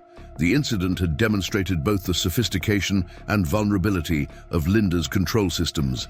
An unexpected breakthrough came from an unlikely source. A geology student conducting soil surveys near Oakridge Estates noticed unusual magnetic readings beneath the neighborhood's street grid. The patterns aligned perfectly with Linda's garage door network, suggesting an infrastructure far more extensive than anyone had imagined. Catherine Wells assembled a specialized team to investigate the underground anomalies. Ground-penetrating radar revealed a network of conduits connecting modified garage doors throughout the community.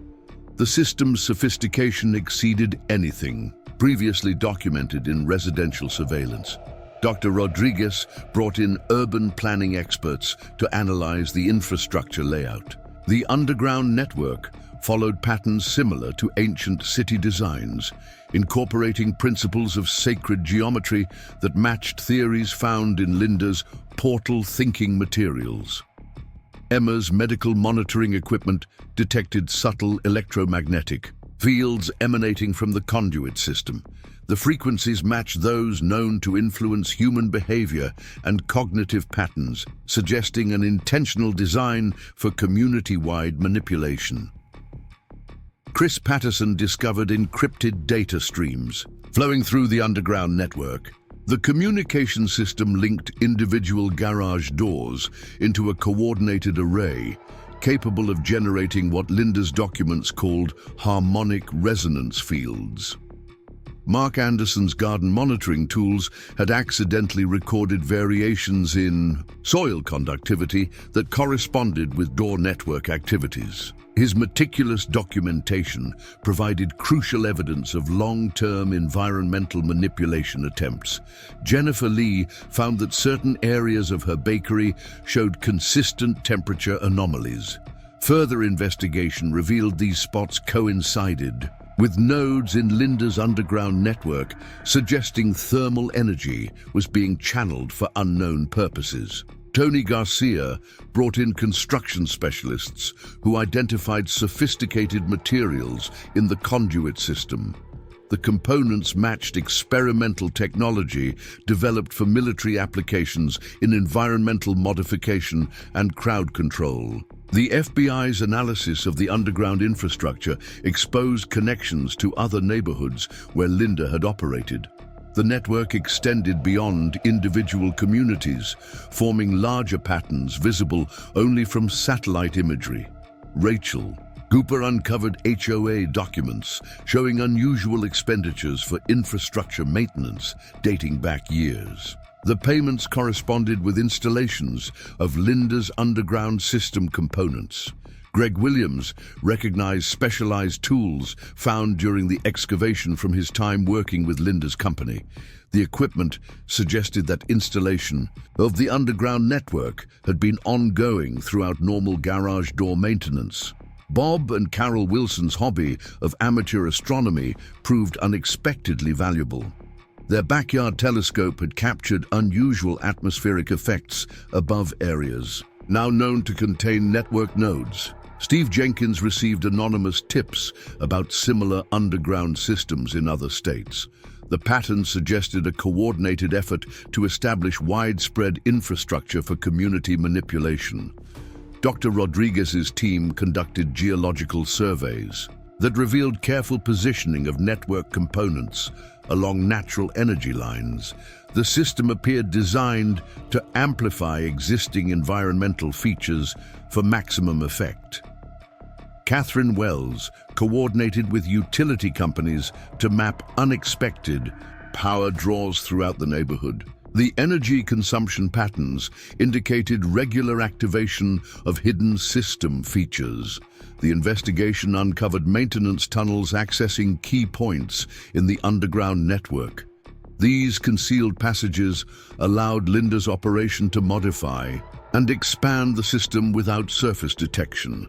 Emma organized health monitoring studies focused on areas above major network nodes. The data showed subtle but consistent effects on resident well-being and behavior patterns. Chris Patterson's digital analysis revealed automated systems monitoring soil conditions and adjusting network operations accordingly. The infrastructure demonstrated remarkable environmental adaptation capabilities. Mark Anderson's detailed records of plant growth patterns helped identify areas of unusual electromagnetic activity. The underground system had created measurable effects on local ecosystems. Jennifer Lee discovered that community gathering patterns had naturally formed away from major network nodes. Residents had unconsciously avoided areas of strongest system influence. Tony Garcia identified specialized materials in the underground components that responded to specific environmental conditions. The system could amplify or dampen natural phenomena for desired effects.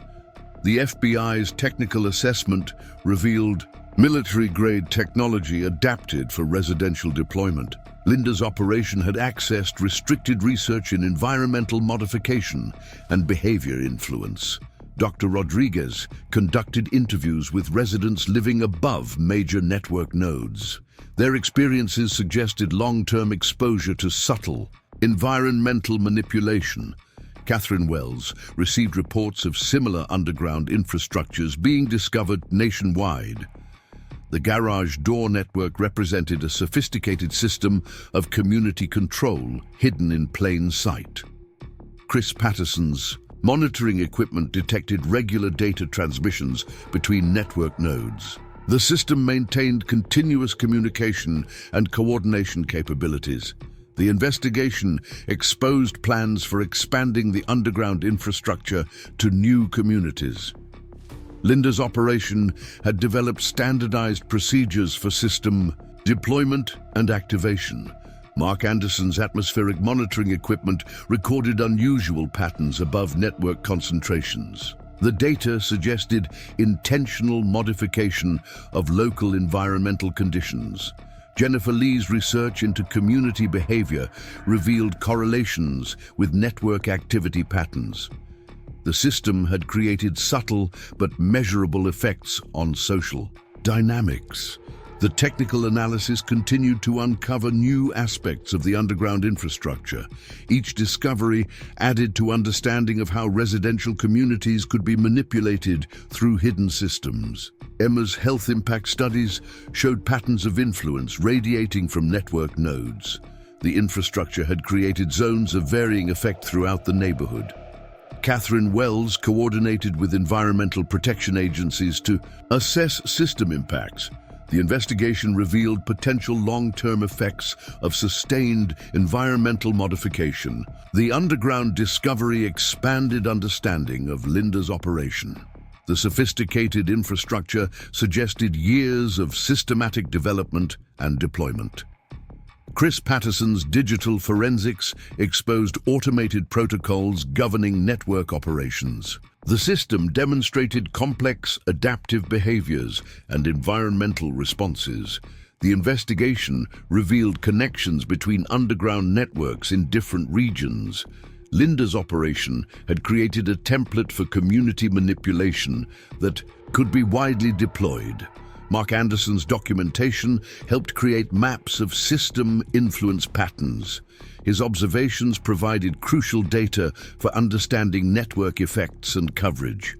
Jennifer Lee's community outreach work uncovered similar experiences in other neighborhoods. The underground infrastructure had created comparable effects across different locations. The technical investigation continued to expose new aspects of system design and operation. Each discovery added to understanding of how residential infrastructure could be used for community manipulation. Our neighborhood's experience with the underground network became part of ongoing research into environmental influence methods. The discoveries demonstrated both the sophistication and extent of Linda's control systems. Dawn broke over Oakridge Estates as a fleet of unmarked government vehicles silently rolled into the neighborhood. The National Security Agency had taken interest in Linda's operation after discovering potential connections to classified research programs in environmental modification technology. The garage door network had drawn attention far beyond local law enforcement. NSA analysts, led by Senior Agent Marcus Chen, established a command center in our community clubhouse. Their equipment detected complex signal patterns emanating from the garage door network, suggesting capabilities that transcended simple surveillance or control systems. Catherine Wells welcomed the federal intervention while maintaining careful oversight of the investigation. The presence of national security forces validated suspicions about the true scope and origins of Linda's operation. Dr. Rodriguez collaborated with NSA behavioral scientists to analyze the network's influence patterns. Their combined expertise revealed disturbing parallels between Linda's systems and experimental programs in mass behavior modification. Emma's medical monitoring data caught the attention of military researchers. The health effects documented in our neighborhood matched classified studies on long-term exposure to environmental manipulation technologies. Chris Patterson worked alongside NSA cryptographers to decode the network's communication protocols. The encryption methods suggested access to advanced government research in community control systems. Mark Anderson's atmospheric readings proved valuable to federal investigators. His data helped establish connections between Linda's operation and discontinued military experiments in weather modification. Jennifer Lee discovered that her bakery's location had inadvertently disrupted network effectiveness by generating conflicting electromagnetic fields through her industrial ovens. The interference had created a natural safe zone in the community. Tony Garcia identified military-grade components in the garage door mechanisms that originated from classified research programs. The materials traced back to abandoned government projects in residential surveillance technology. The FBI's investigation expanded to include possible security breaches at defense research facilities. Linda's access to restricted technology suggested connections to inside sources in military development programs. Rachel Cooper uncovered financial transactions linking Linda's operation to shell companies associated with defense contractors. The money trail revealed systematic acquisition of classified research materials.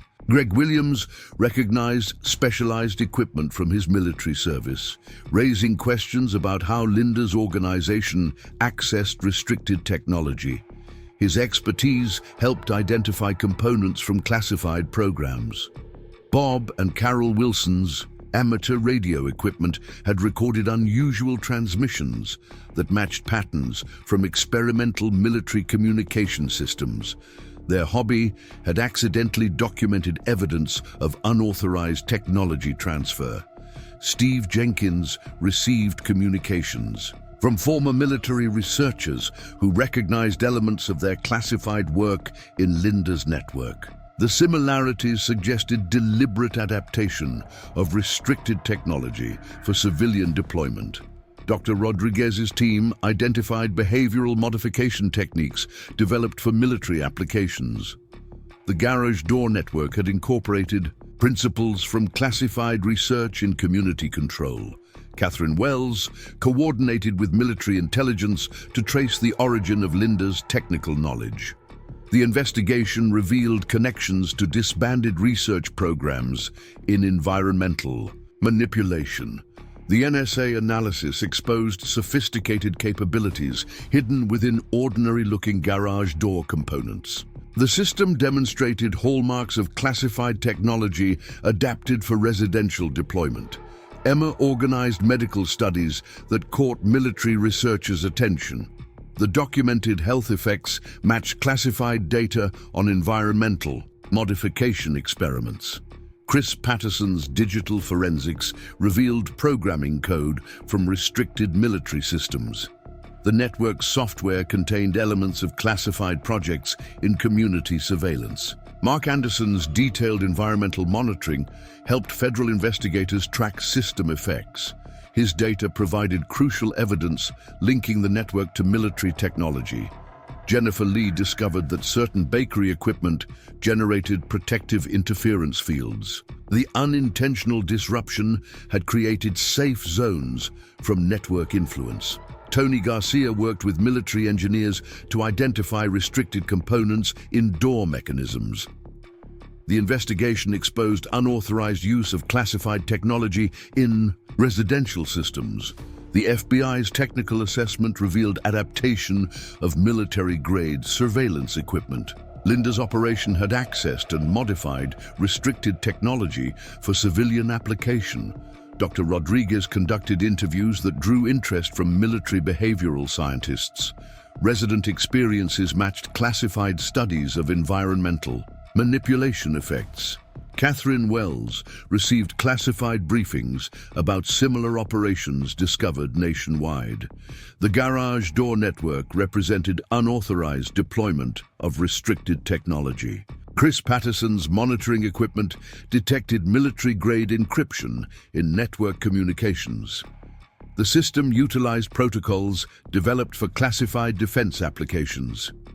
The investigation uncovered evidence of systematic technology transfer from military programs. Linda's operation had acquired and adapted restricted research for community control. Mark Anderson's atmospheric data helped identify military technology signatures. His observations provided crucial links to classified environmental modification programs. Jennifer Lee's research revealed patterns matching military behavior studies. The network had incorporated principles from restricted research in community influence. The technical analysis continued exposing connections to classified programs. Each discovery added evidence of unauthorized technology transfer and adaptation. Emma's health impact studies drew attention from military medical researchers. The documented effects matched classified data on environmental manipulation exposure. Catherine Wells coordinated with defense agencies to assess technology compromise. The investigation revealed extensive adaptation of restricted research for civilian use. The NSA presence highlighted national security implications of Linda's operation. The sophisticated technology suggested access to classified development programs. Chris Patterson's digital forensics exposed military software adaptations. The network demonstrated capabilities derived from restricted research projects. The investigation revealed systematic acquisition of classified technology. Linda's operation had created a civilian application of restricted military research. Mark Anderson's documentation helped identify classified system signatures. His observations provided evidence linking the network to military programs. Jennifer Lee's community impact studies matched military research data. The network effects corresponded with classified behavior modification studies. The technical investigation continued uncovering military technology connections. Each discovery demonstrated adaptation of restricted research for residential deployment. Our neighborhood's experience became relevant to national security concerns. The discoveries revealed unauthorized civilian use of classified military technology. Senior Agent Marcus Chen supervised the installation of specialized monitoring equipment throughout Oakridge Estates.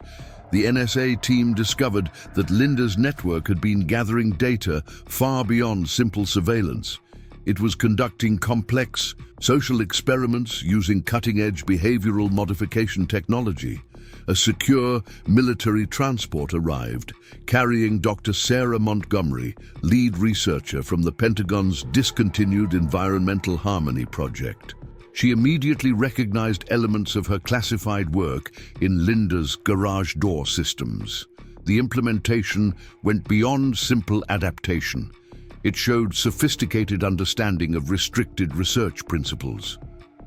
Catherine Wells worked with Dr. Montgomery to trace the connection between military research and Linda's operation. They uncovered a disturbing pattern of classified information appearing in civilian applications under the guise of HOA improvements. Dr. Rodriguez collaborated with military scientists to analyze resident exposure patterns. The data revealed systematic testing of behavior modification techniques developed for defense applications, but never approved for civilian use. Emma's medical studies caught Dr. Montgomery's attention. The health effects documented in our neighborhood matched confidential research data from discontinued military experiments in environmental manipulation. Chris Patterson assisted NSA technicians in mapping the network's quantum communication capabilities. The system utilized experimental technology that wasn't supposed to exist outside classified research facilities. Mark Anderson's environmental monitoring had accidentally documented evidence of experimental weather modification attempts. His detailed records provided crucial data about unauthorized testing of military technology. Jennifer Lee discovered that her bakery's interference effect replicated protective measures developed for military personnel. The accidental shielding had created a natural experiment in countermeasure effectiveness. Tony Garcia worked with military engineers to identify components sourced from restricted research programs. The investigation exposed a sophisticated operation for adapting classified technology to civilian infrastructure. The FBI's analysis revealed connections to other experimental programs in community control. Linda's network represented unauthorized implementation of multiple classified research projects. Rachel Cooper uncovered financial links to companies involved in military technology transfer. The money trail suggested systematic acquisition of restricted research materials through civilian front organizations. Greg Williams recognized elements from classified projects he'd encountered during his service. His expertise helped identify unauthorized adaptations of military technology in the garage door network. Bob and Carol Wilson's atmospheric observations matched classified data on environmental modification experiments. Their amateur research had documented effects that weren't supposed to be possible with civilian technology. Steve Jenkins received classified briefings about similar adaptations discovered nationwide. The garage door scheme represented a pattern of unauthorized technology transfer affecting multiple communities. Dr. Montgomery's team identified principles from abandoned military research in the network design. Linda's operation had accessed and implemented classified theories about community-wide behavior modification. Catherine Wells coordinated with military intelligence to assess technology. Compromise. The investigation revealed sophisticated understanding and application of restricted research concepts. The NSA analysis exposed quantum entanglement features in the communication system. The network demonstrated capabilities that exceeded known civilian technology limitations. Emma organized medical monitoring that paralleled classified military studies. The documented health effects matched patterns from restricted research in environmental manipulation. Chris Patterson's digital forensics revealed programming derived from military artificial intelligence projects. The network's adaptive capabilities suggested access to classified development programs.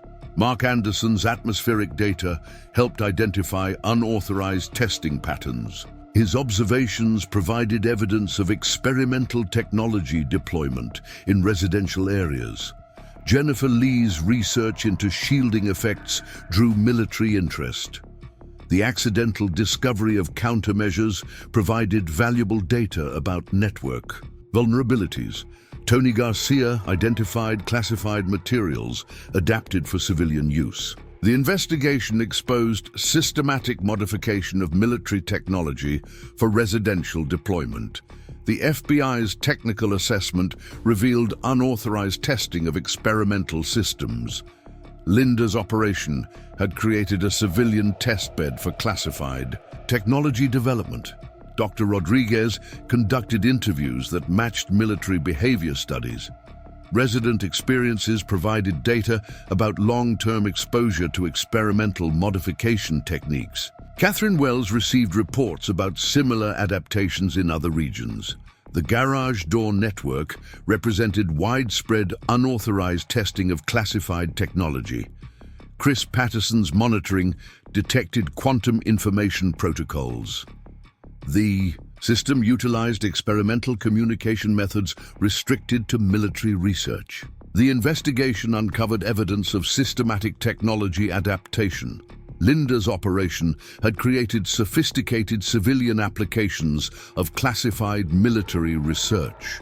Mark Anderson's documentation helped identify experimental signatures. His observations revealed patterns matching restricted military testing protocols. Jennifer Lee's interference studies provided valuable countermeasure data. The accidental shielding effects advanced understanding of network vulnerabilities. The technical analysis continued exposing classified technology sources. Each discovery demonstrated unauthorized adaptation of restricted military research. Emma's health impact studies paralleled classified medical research. The documented effects provided data about civilian exposure to experimental technology. Catherine Wells coordinated with defense agencies to trace technology transfer. The investigation revealed sophisticated understanding of classified research principles. The NSA presence highlighted unauthorized testing implications. The network demonstrated experimental capabilities restricted to military development. Chrissy Patterson's digital forensics exposed classified AI adaptations. The system showed signs of unauthorized access to restricted research programs. The investigation revealed systematic implementation of military technology. Linda's operation had created unauthorized civilian applications of classified research. Mark Anderson's data helped identify experimental testing patterns. His observations provided evidence of unauthorized technology deployment. Jennifer Lee's countermeasure discovery advanced military research. The interference effects revealed important network vulnerabilities. The technical investigation continued uncovering classified sources. Each discovery demonstrated sophisticated adaptation of restricted technology. Our neighborhood's experience provided valuable research data. The discoveries advanced understanding of unauthorized civilian technology deployment. The autumn morning dawned clear and crisp as military vehicles quietly departed Oakridge Estates. After months of investigation, the classified technology had been safely deactivated and removed. Our neighborhood would never be quite the same, but we had emerged stronger and more united than ever. Linda's final sentencing hearing brought unexpected revelations. Dr. Montgomery testified about the origins of the technology, revealing that Linda had accessed classified research through a complex network of former military personnel. The garage door scheme represented years of unauthorized experimentation with restricted behavioral modification systems. Catherine Wells presented the complete scope of Linda's operation. Beyond the financial fraud and HOA manipulation, she had created an unprecedented civilian testing ground for experimental military technology. The sentencing judge, visibly disturbed by the evidence, imposed the maximum penalty for each charge. Dr. Rodriguez's final report detailed the lasting effects on community dynamics. While the technology had been designed to control and manipulate, it had inadvertently strengthened neighborhood bonds through shared resistance. The experience had transformed Oakridge Estates into a model of community resilience. Emma's medical studies contributed to new protocols for treating environmental manipulation exposure. Her research helped establish guidelines for identifying and addressing the health impacts of unauthorized technology deployment in residential areas. Chris Patterson's technical analysis became part of enhanced security protocols for military research facilities. His work exposed vulnerabilities that had allowed classified technology to be adapted for civilian use, leading to improved safeguards against future breaches. Mark Anderson's detailed environmental documentation provided crucial baseline data for community recovery. His observations helped create standards for detecting and preventing unauthorized technology deployment in residential areas. Jennifer Lee's bakery became a symbol of natural resistance to manipulation. Her accidental discovery of interference patterns led to new understanding of how ordinary activities could disrupt sophisticated control systems. Tony Garcia developed specialized inspection procedures for identifying modified garage doors. His expertise helped create industry standards to prevent future exploitation of residential infrastructure for unauthorized purposes. The FBI's investigation expanded into a nationwide program for detecting similar operations. Linda's network had exposed vulnerabilities in community governance that required systematic addressing at federal levels. Rachel Cooper led the development of new HOA oversight regulations. The experience at Oakridge Estates influenced policy changes designed to prevent exploitation of residential communities through infrastructure manipulation. Greg Williams established a veteran support network focused on protecting classified technology.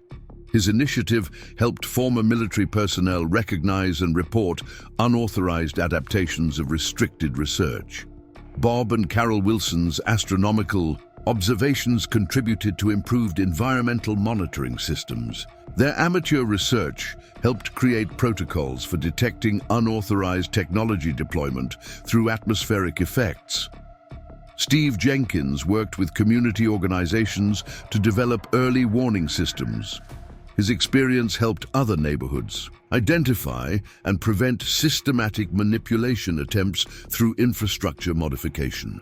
Dr. Montgomery incorporated lessons from Oakridge Estates into military research protocols. The unauthorized civilian deployment had revealed both vulnerabilities and unexpected applications of classified technology. Catherine Wells established a specialized unit for investigating technology transfer violations.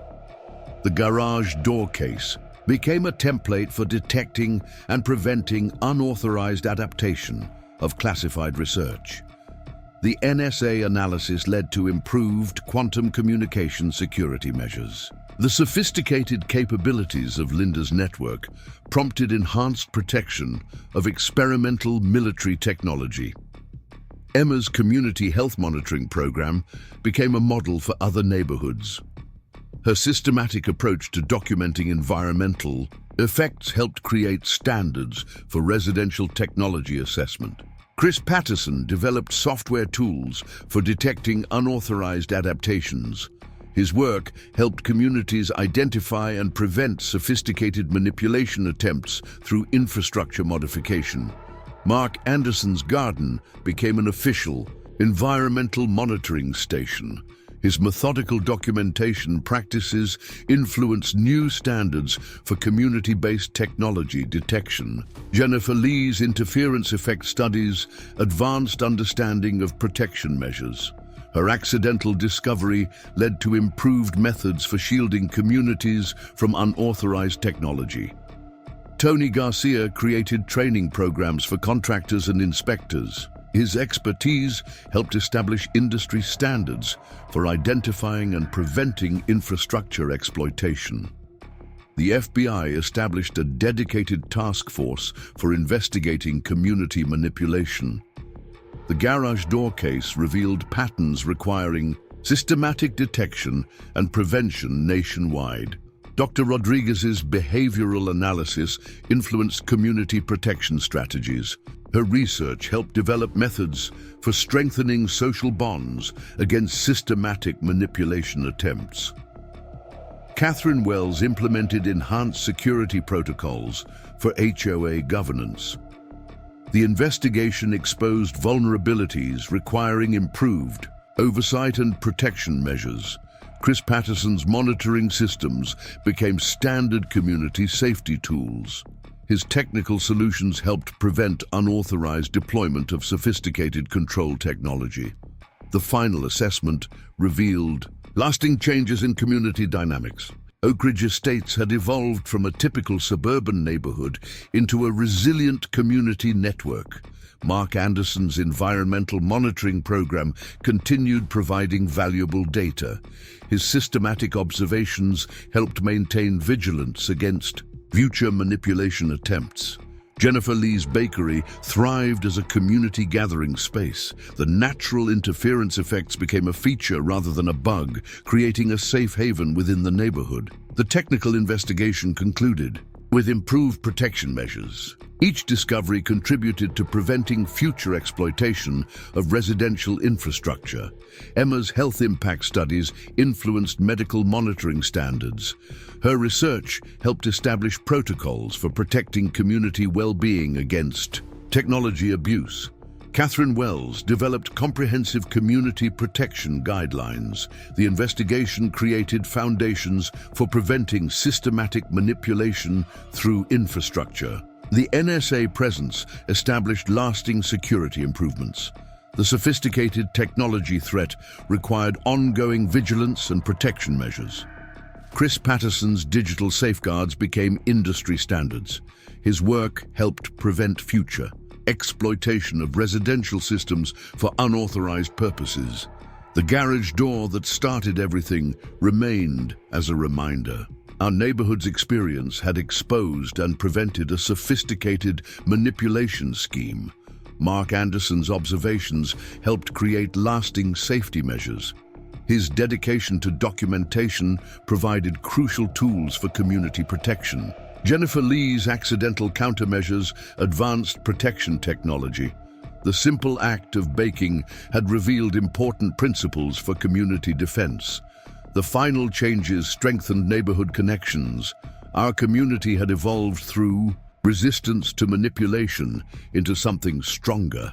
The story of Oakridge Estates became a lesson in resilience. Together, we had exposed and overcome a sophisticated scheme of control and manipulation. Up next, you've got two more standout stories right on your screen. If this one hit the mark, you won't want to pass these up. Just click and check them out.